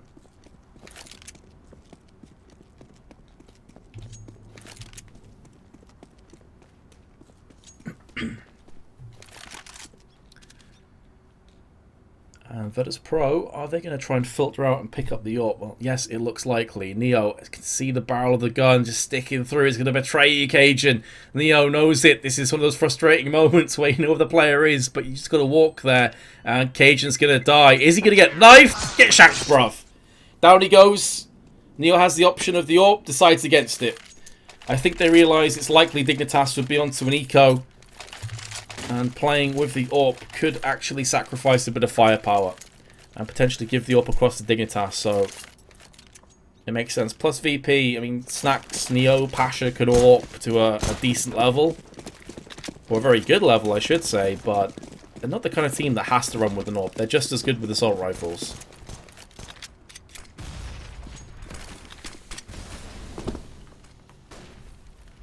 Magic up on the boost of the Mag 7. This is almost tailor-made for this weapon, and Taz's face gets plastered all over the wall. Magic also has himself some Kevlar, so that's an AK-47 with Kevlar behind it. Virtus Pro consistently did this against G2, where they'd finally win back around, and against pistols they'd ultimately lose, but Snaps is going to try and put that to rest with his AK doing all the talking for him. Bjarli comes in for the last kill. 3 kills for Snacks, 2 for Bjarli. Virtus Pro with a second round. He was looking a little bit sketchy when Taz got wrecked by the Mag 7, but they held out strong in the end. Got picked up for Cajun. Rest of the team filling out with M4A4s.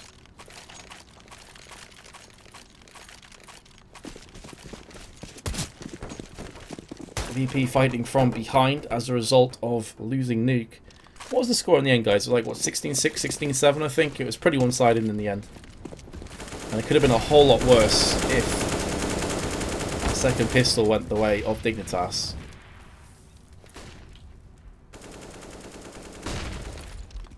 That nade will do so much damage collectively on 3 players. Pasha, Snacks and Taz all feeling the sting. The smoke is going to stop the terrorists from charging out just yet, but Magic is going to get the first kill. Here comes the cavalry as Snacks actually nearly TKs. A player ahead of him on danger. 4-on-4, but Dignitas certainly in the advantageous position. Going for the boost as well. This will allow Config to have a quick look and start to wrap himself around the back of VP, who have a lot of time to play with. So if they don't get escape on here, then this could get into the position where if Config starts to push, he could be in the money for the kills. But he's actually playing this one very passively instead. This is information that's been gathered, though, for the rest of Dig. They know it's not a B hit. They know no one's close to B just yet. They can afford to stack the other 3 players, as we've seen now with the crossfire, on A. So as soon as VP start to aggress onto the site, they are going to get picked off one by one. And that's exactly what's happening now, as Cajun and MSL both put down the hammer. Rubino on the back side of the bomb site. And a lot of that really does just come off the back of Config getting boosted up and getting that info. Like, take nothing away from Dignitas on the site landing the frags where it counted, but Config going up there and being able to say, look boys, it's definitely not a B, play a 3-1 formation. Just a case of VP getting wrecked. And that's the reason why a lot of teams on their T side will, even if they're a player behind, even if it's a 4-on-4 and they're looking to execute, they'll still keep a player on drop side. Because it gives you that control. It forces the counter-terrorists to stack maybe 2 players on B, and then you still have a player advantage in a 4-on-4 scenario.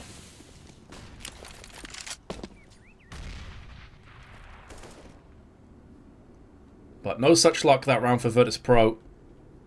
And back to the drawing board they will go, and what they find is a whole bunch of weapons. P250 in the hands of Neo, but he is pretty damn good with that weapon. Magic this time is on a recon mission on the other side of the map this time, but very much the same premise. Now that he's gone round A, they can stack 4 players on B and be very comfortable knowing that there's no chance of an A hit taking place. Magic now is just biding his time, waiting for the right moment to strike. I think he may have got half an eye on the bomb as well, so this is so much info that's been picked up for Dignitas. Magic just has to stay alive here. It doesn't even matter if he just backs away completely.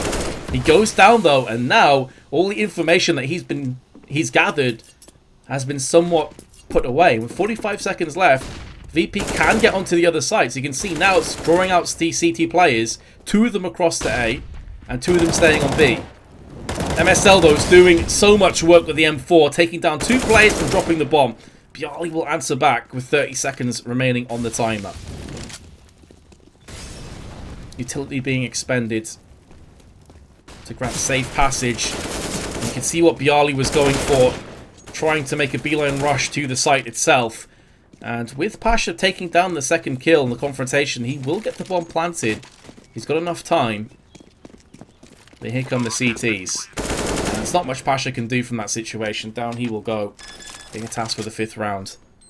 So I thought they may have potentially derped out an opportunity when Magic died, but MSL's double frag from the door was instrumental for them keeping a hold of the round. If he dies there, then the bomb just goes straight across to the A site. They had that plant, and then the retake, somewhat of a nightmare. So, solid play, courtesy of MSL.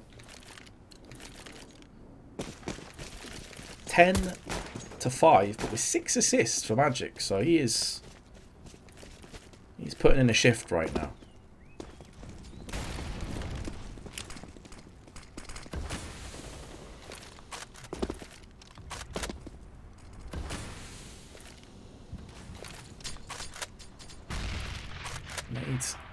Pretty sure I didn't mean to bounce off the wall there. I think it was supposed to go towards the doors, but it doesn't really matter. No one was home anyway for Virtus Pro, who find themselves on pistols with Kevlar. They've got a few smokes. It's a half buy. They're going to have AK-47s and an AWP if they so choose, with some round loss coming up into the next one. I wouldn't be surprised if we see straight up AKs, though. Again, they're a team that are totally fine running with just full-on assault rifles. But this is going to be a heavy drop push. And intelligently, Rubino hears the pitter-patter footsteps and just backs away. It's more of a passive defense this time around. They've given up drop, but the idea is now to let the M4s fly. And although VP have got through the window through connector, there should be a lockdown from MSL. He knows that Bialy's the last player remaining. He knows where he is. And Bialy's days are numbered. It's MSL that picks him up. Only 1 player dropped, so this economy is building steadily for Dignitas. All around the mid-5,000s. They're only going to replenish 1 weapon on top of that. So they could have afforded an AWP. It would have been glass cannon. Instead, they go for the AKs. Fair enough.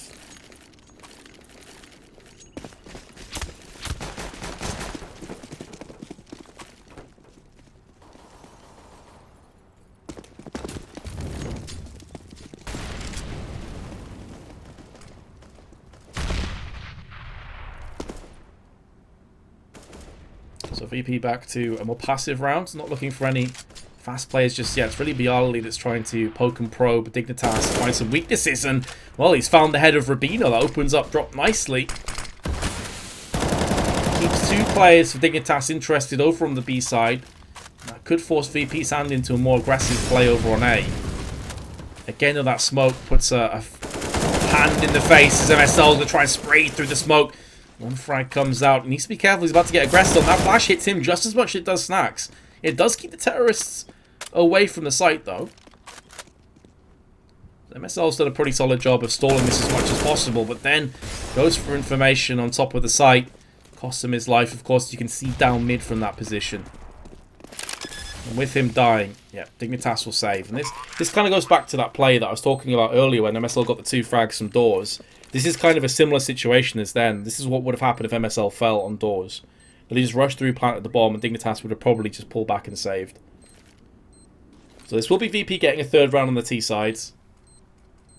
It's been a pretty sketchy, rocky start, but still very much salvageable.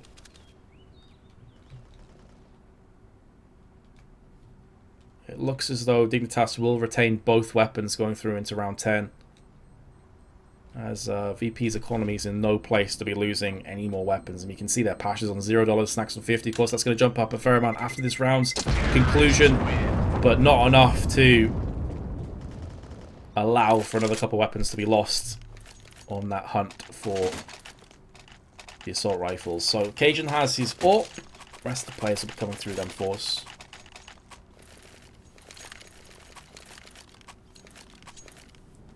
I would also love to see Mirage between Dignitas and VP. That would probably be the map of the series for me.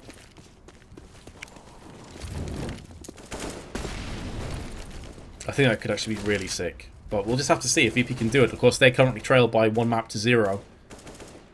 And if Dignitas win this map, they have qualified. They are going to LAN. It's pretty much that simple.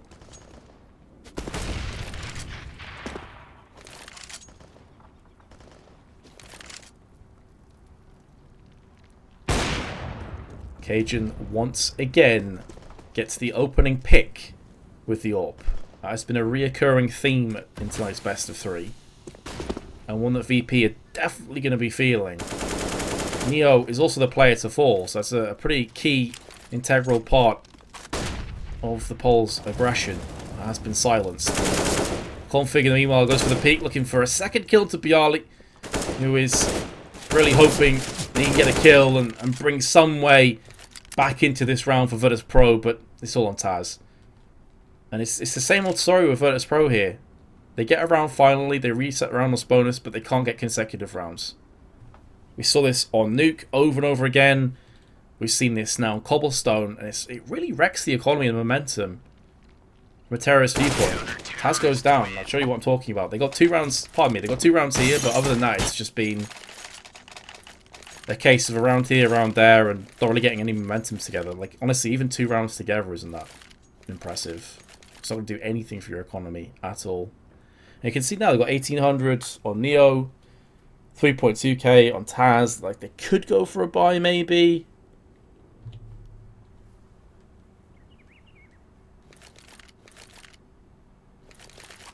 Very curious to see what they come out with here. This pause makes sense. They've been really rocky on the T side.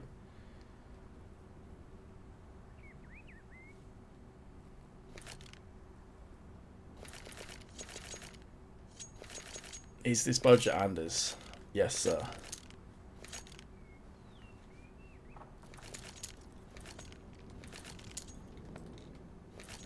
I'd quite like to see some fast B hits come up. We haven't really seen that. I mean, Dignitas have had pretty solid counter utility with smokes and mollies that land on the B platform, but by and large we haven't seen them push through that, and that's something that Dignitas will do, by the way. They won't stop when they see the smoke. I mean, the smoke isn't a wall that's just suddenly put up in front of you. They are going to go for a buy. Again, reminiscent of a few rounds prior, we'll see Neo on a P250. This time they have a UMP, but this is still workable, honestly, all things considered. It's not a bad buy.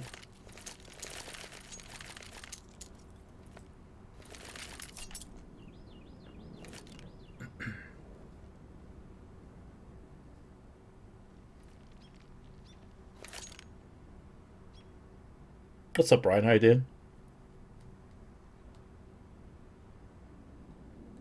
How did you feel about people calling you budget Anders? I'm totally cool with it. I'm easygoing. It takes a lot to get to offend me, honestly. Plus, if I'm gonna get compared like to Caster, getting compared to one of the most popular, loved casters. I'll take it.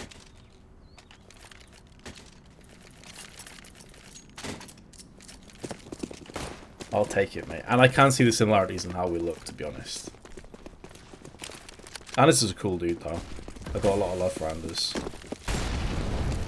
Anywho, back into the action. Virtus Pro, as we mentioned prior, have gone for a full-on buy. Now let's see if they are going to mix anything up here as a result. Is it a case of trying to cut off the momentum? Taz gets completely uppercutted in midair, and his body just flies by the wayside. Looked a bit brutal from VP's perspective, seeing them go in. And really it's more of the same. They're trying a split sort of attack with a bomb over on drop, but with the early confrontation that's going well and truly against them. I mean, that's pretty much the round just gone in an instant. In the blink of an eye, it just goes away.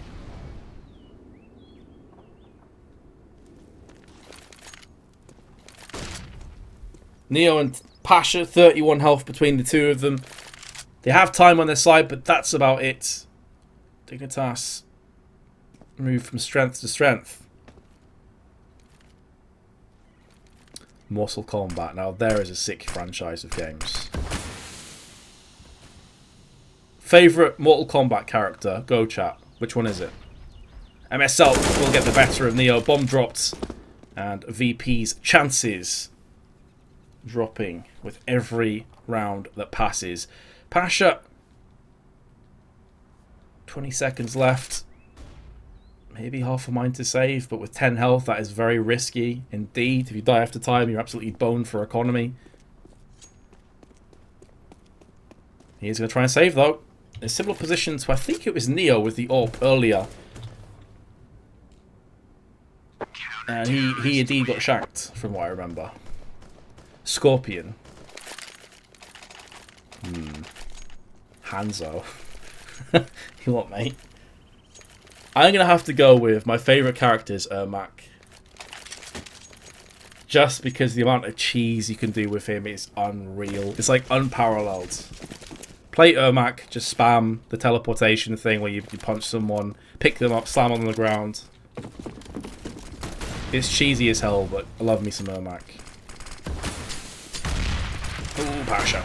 Eats it. And it looks like they are going to try an aggressive play, but this is with just Tech 9s and the AK. Pasha does get a pretty tasty entry frag, though. Onto Cajun. Now Conflict steps up with a double spray down. Down he goes. MSL with a couple of his own. And that's all she wrote for VP. Oh, it was Cajun that got knifed by Neo. Right, pardon me. Sorry. My old brain doesn't function. Ermac is always broken, indeed. Mac and cheese. You know it. Although I've got to admit, my most hated character to play against is Sub-Zero. Just because you always get put against some spammers, like, that just constantly freeze you. I get quite butthurt playing against Sub-Zeros, I'm not gonna lie. So Boost is going to be coming up here. It's going to be Rubino who takes the charge. Let's have a look from his perspective. Well, Snacks this time that loses his head. As it explodes, courtesy of Rubino. Virtus Pro really haven't shown a great deal on either of their T-halves in this best of 3. Need the new core Cobblestone. Bialy in and Bialy out. 10-3. Virtus Pro will have another bye, but it's hard to see them getting too much done. MSL, he gets a lot of crap. Obviously, the in-game leader gets a lot of crap for his fragging, but 17-5, that is solid work from MSL. So I'll give credit where it's due. He doesn't often get a lot of people throwing some love his way when it comes to his in-game play, but he's been wrecking it so far.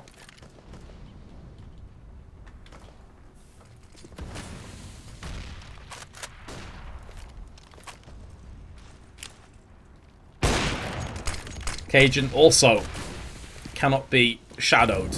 Dude has been getting so many opening picks, so many impact frags. VP always seem to be starting with 3v5s. Cajun's in there for another frag, and just like that, a huge portion of the terrorist aggression has been subsided. Magic's in a perfect position to strike now with his M4, but he is going to get put down. But there's Cajun. He's actually on for the ace. No, not any longer. MSL ruins his day. Although they really aren't going to care. Taz in a 1-on-3. It's super hard to get hype in these games as well, where one team's just getting battered so badly. The same thing on Nuke. And Dignitas are playing great, but VP don't seem to have shown up a great deal, which is surprising when there's quite a lot on the line.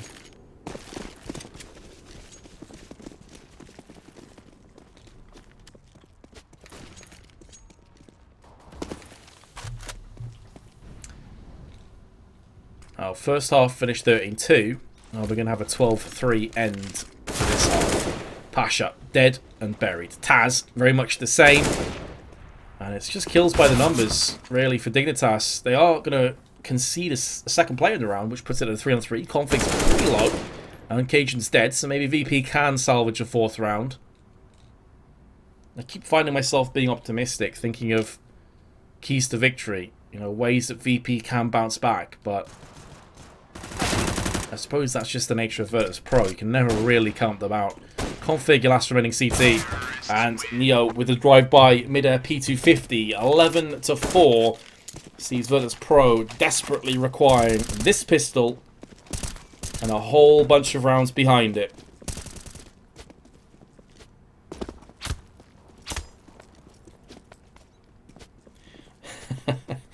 Be free, my plebs. Nah, Fluky Kira, don't do this. I don't. That face, man. It wrecks me. It's so disturbing. What is that? Whose sub emote is that? I need to know.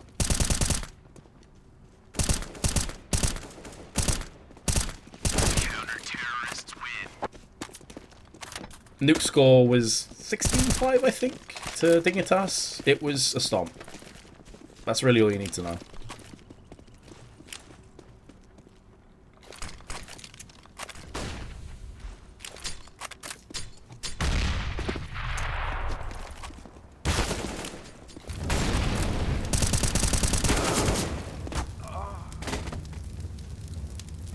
I'm asking what Kappa is. No. It's like a face where I'm pretty sure it's like a distorted image. And I can't stop looking at it, but I swear it freaks me out. Oh, is it Forsen? Okay. Ming Lee.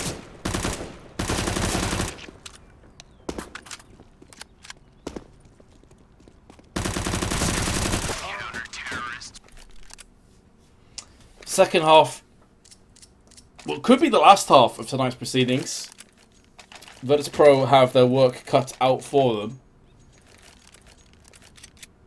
They are going to go for a fair bit of utility on Snack. So HE, Flash, and Smoke. A couple smokes for Dignitas. Let's see what kind of a strap they're going to be running. Now, remember, VP did go for an A hit on their pistol. It would appear that Dignitas have other thoughts in mind, as they're going to be coming up through long.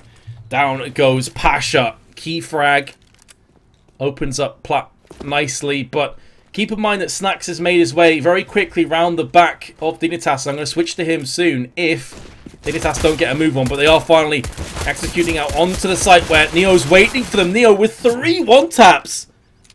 The one-tap king in the pistol here. And it's looking pretty good for VP. MSL's been playing very well thus far, but this is maybe a bridge too far for him. A lot of time, though. He's in no rush to try and peek these two players. Maybe looking for a mistake more than anything else. He's ate a lot of damage there. He should be finished off, and indeed he will be. VP with an essential second pistol going their way now have a lifeline.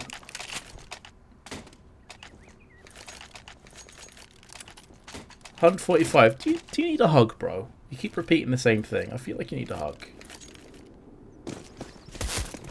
I swear I've seen you say it like 20 times. Come here, bro. I'll give you a hug. We're gonna be okay.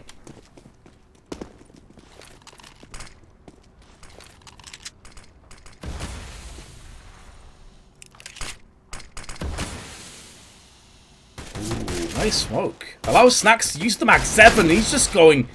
Play pigeon shooting. Cajun and MSL destroyed in a matter of seconds, and Snacks maybe not done just yet. It's going back in again. Config is skirting around the side. Lands the one tap and a second one as well, but VP still have 3 players intact, including 2 MP9s and an M4. It's hard to see how Dignitas get this round going their way, especially as Pasha around the back. I'm just going to get the double spray down.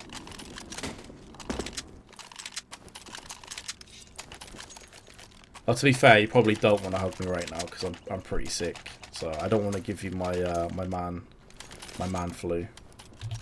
Feels bad, man.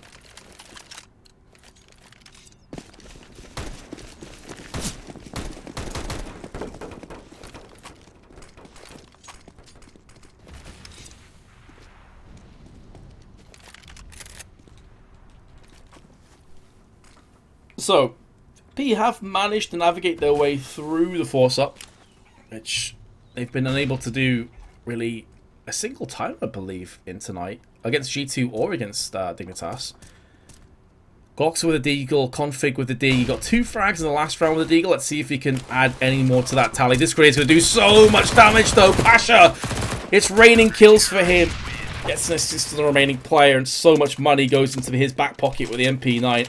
8.7k he finds himself at after buying nades still well over $8,000. Snacks has got himself the farmer gun. Snacks, please. Are you really going to keep it in this round? Alright then, dude. Where are you going with it? The Nova.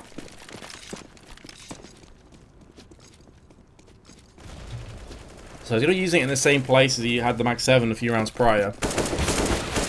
But in terms of weaponry, Dignitas are way ahead. I mean, there's 2 MP9s and there's a Nova in play.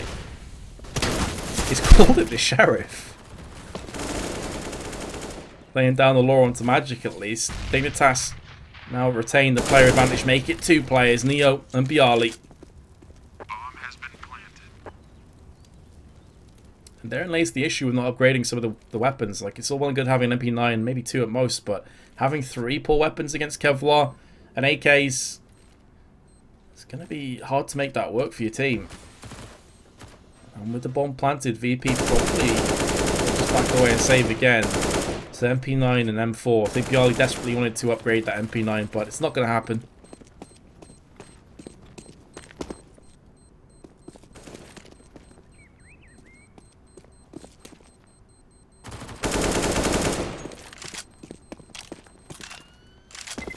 Bit of a head scratcher, honestly. They had the funds. They had Pasha, who is over 8,000. I mean, you can see now their money is in a pretty solid position. Again, I could understand why you may keep sort of 1 or 2 SMGs, but 2 SMGs and a Nova, I don't know, like maybe the confidence is still high. It just feels like a very risky endeavor, because they must know that Dignitas will be coming into that round with full AK-47s.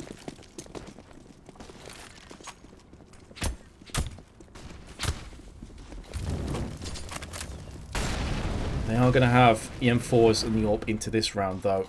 Trailing by 5. That could quickly be cut short. Shaq. I nearly said it again, and Lee said Shaq again. It's Snacks. I don't know why I have Shaq on my brain. I think it's because I was casting Shocks earlier, and I kind of merged the 2 names together. But Snacks is down at 22. A stray bullet will end his life. Ooh, Config eating a random grenade out of nowhere. Just out of the doors. Puts him down to 59 himself. So both teams have had their fair share of wounds. Magic in the meanwhile is going to see what he can get done on drop, but that flashbang keeps him here for now. He's going to be flashing outside, and that's actually just going to absolutely destroy Cajun, and indeed Magic afterwards. I'm not sure if he derped his flash, or maybe the call came in too soon, a lack of communication, but that being said, it's back to a 2-on-2. 45 seconds left. Bialy has the bomb at his feet, and Pasha's just behind him. It's up to Config now to try and make some plays. If he peeks out, there's a player down to his right-hand side. It's going to be Pasha. He's heard the footsteps and lands the headshot, leaving Bialy on his 30 health with it all to do. And he can't get it done. Dignitas take a 13th round. It was looking pretty bad for them when that flash went off. And Magic wrecked himself, and I think it was Cajun who pushed him first. I'm not entirely sure on that. Memory eludes me, but I thought that was maybe the moment where VP would just take a stranglehold over the round. Not the case. Now VP into a force, including a CZ. If Dignitas win this round, it's pretty much their gateway to a victory and the LAN. A lot of pressure on the shoulders of the Poles now. They've got to get something done in this CT round. 2 players over on the plat side. You're going to see Taz playing aggressive with a CZ. Up on long and Snacks in mid. Neo's been spotted. Neo's been fragged. That could open up B. Passion and Emar's going to be throwing in that nade to try and stop this push before it gets started. But the flashbang in his face, he can end up burning to a crisp when he throws out the smoke. He realizes that's going to be coming at him. And now with the flashes landing, he will end up getting picked off. MSL in midair will be plucked out as the kills are just coming back and forth. And it may not be too terrible for Virtus Pro, all things considered, because Taz now has an M4 at his disposal. Of course, coming into this round with the CZ. Cajun B behind the box. With 52 seconds left, the bomb not under control for the terrorists. He still has plenty of nades, but Taz now guaranteed knows where he is. Still has his sights on Config. Goes for the spray, not quite connecting it, but now Snacks could finish off both Cajun and Config, who are relatively low. It's Config to his left-hand side as he gets flashbang. Beautiful flash, and Cajun will execute onto him. So, Dignitas, 14-7 in the lead. VP, do they just go for the force here and play it out, or do they play for the overtime? It seems for the P250 buys, they're playing for the overtime.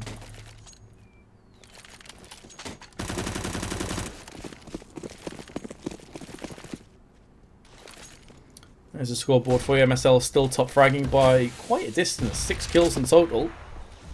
Snacks goes peekaboo in mid and, well, loses 70% of his health in the process.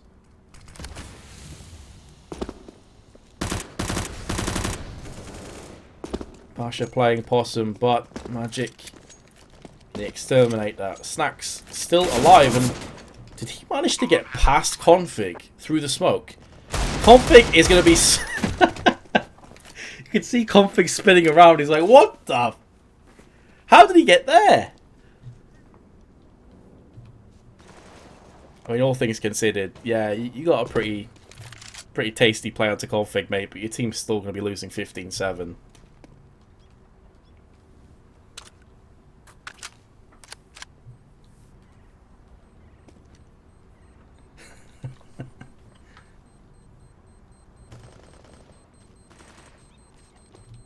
So 8 rounds required in a row for this pro. Saving the AK and the UMP, though, is a nice bolster to their buy in this round.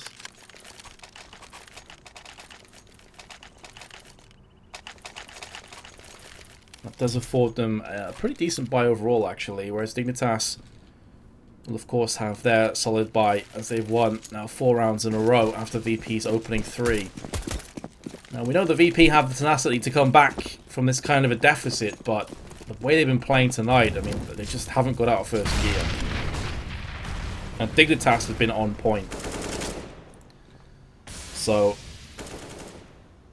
gotta be honest, this feels like it's a bridge too far for Virtus Pro. I'd love to be proven wrong.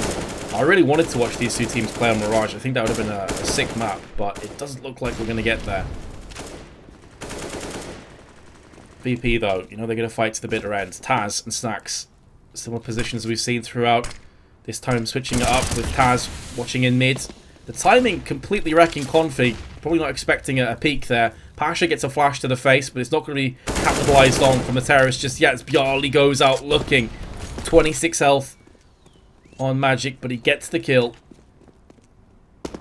With both him and Cajun tagged up, VP have the HP advantage. Now they have the player advantage. It's all down to Cajun and Rubino. And Rubino nearly gets found out and fragged. Does finally get taken out. And Cajun comes in. That's looked like a pretty tasty shot onto Neo. But he's got 3 more players to find with 40 seconds to spare. What's his economy looking like? He's got 7.9k. He could definitely go for this.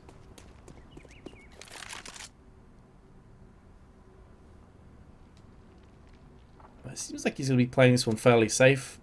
And I can respect that. You know, you've got a massive buffer of rounds. There's no rush towards getting that 16th round. You don't want to throw this away.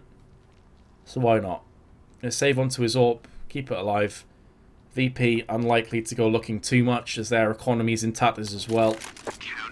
And VP will take an 8th round. Hold on a second, Cage. It's gonna get taken down after time. That's gonna hurt. It's gonna sting. But because he got 7.9k, he's alright anyway. No big deal. He can get himself another weapon. Interesting enough, he actually goes for the AK as opposed to the AWP. Does that suggest maybe a fast play is on the horizon? I know that Dignitas like to go for hyper-aggressive plays up on B side. Don't lose count this time. Well, fortunately for me, we're not in like a 4th or 5th overtime, so I can do this part alright most of the time. So it's not the fast execute that I was expecting, but it is Rubino on B plat, and he is such a powerhouse on this position. The problem is, though, he actually just got burnt down a lot. He's on 26 and the grenade landed by his face. He's on 1. It is going to be a delayed execute, which will allow Neo to fire off onto the AWP. He's not been found out on frag just yet, but he is down to 12. Pasha going to be trying to spam his way through the smoke. Decent positions have been taken, but Pasha's going to go for this. Surely not. The cheek on this guy to go for that defuse in the smoke is real. And he will get buried. Now, Magic up on the boost. He's going to get found out and fragged. Rubino 1, MSL 42. Cajun is still healthy. The decent crossfire being picked up, but VP have got the spray on point.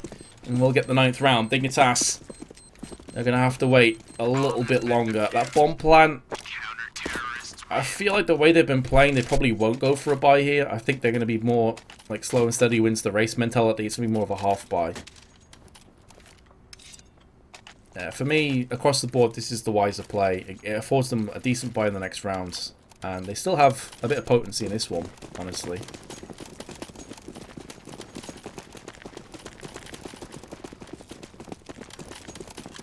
So, is it a case of delaying the inevitable for Virtus Pro? Or are they going to make a real go at this? Long aggression by the Danes. As Taz comes in with the double spray. Probably good enough to outright win this round. The Snacks is there too. If Taz was by himself, then sure the bomb gets planted, things get interesting. But he wasn't. So, now Config, who is looking for the flank. He's going to find Neo shortly. Ooh, that flick to the headshot is pretty nice. But Yali is up to the task. Dignitas will have a buy now. And is this round where Cajun goes for the AWP? I'm curious. Yes, it is.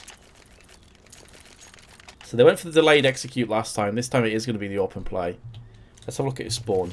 Nothing too spectacular. What's Neo's spawn like? Likewise.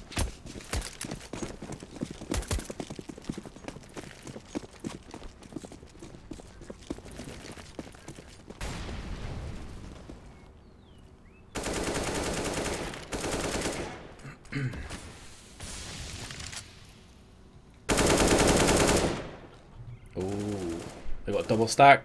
We haven't seen this yet in Virtus Pro. We've seen Snacks go aggressive with shotguns. Oh, Snacks just gets 2 kills outright by himself. That's something that you just can't really prepare for if you're Dignitas. Like, out of nowhere, Snacks just picks up 2 frags. Surely they should have got Avenging kill on him. They finally get it with a Molotov of all things. He was so low that I think 1 tick of the molly killed him. But it seems like Dignitas are having that age-old issue that the Danes seem to have, which is choking at the finish line. VP is certainly starting to step things up a little bit here, but Dignitas have been struggling these last few rounds. Cajun on the AWP. He's going to get picked off by Neo. I thought he had that frag, and meanwhile Magic comes in, but it's not a clean kill. Down to 11, he will fall. 35 seconds left. The bomb's on B alongside.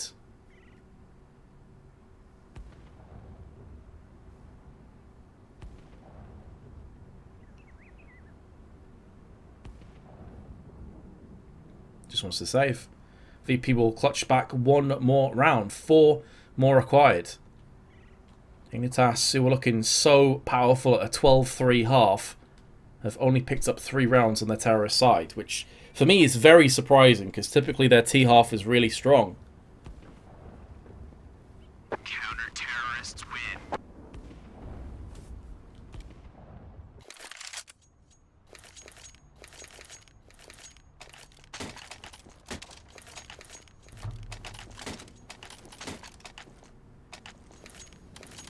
Half bite in again. Magic does go for the AK-47s. They're looking for some prowess with him.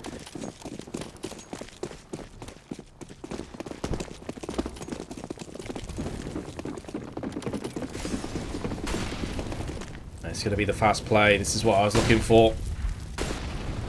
This could prove to be a bit of an issue for Virtus Pro as well, because Magic's already out. He's got picked off, but here comes the rest of the terrorists. But they're getting sprayed down. Bialy with 2. Could very well pick up a 3rd, and VP, credit to them.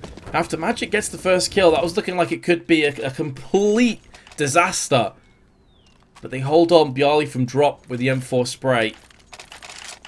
Keeps the dream alive, this comeback. It seems like Virtus Pro never do it easily. They always have to take it down to the wire. OTV, please. Normally, you guys know what that means. I wish that would get fixed. I hope that I haven't just been spoiled.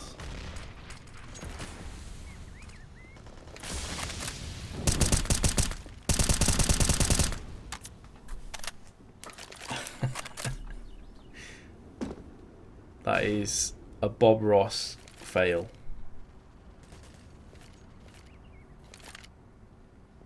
VP need to save it. They have a player on tree. I mean, that would have been the perfect segue if they had a player on tree, like paint some pretty trees. Not going to happen though. Magic in the meanwhile, be looking to push his way up through a drop.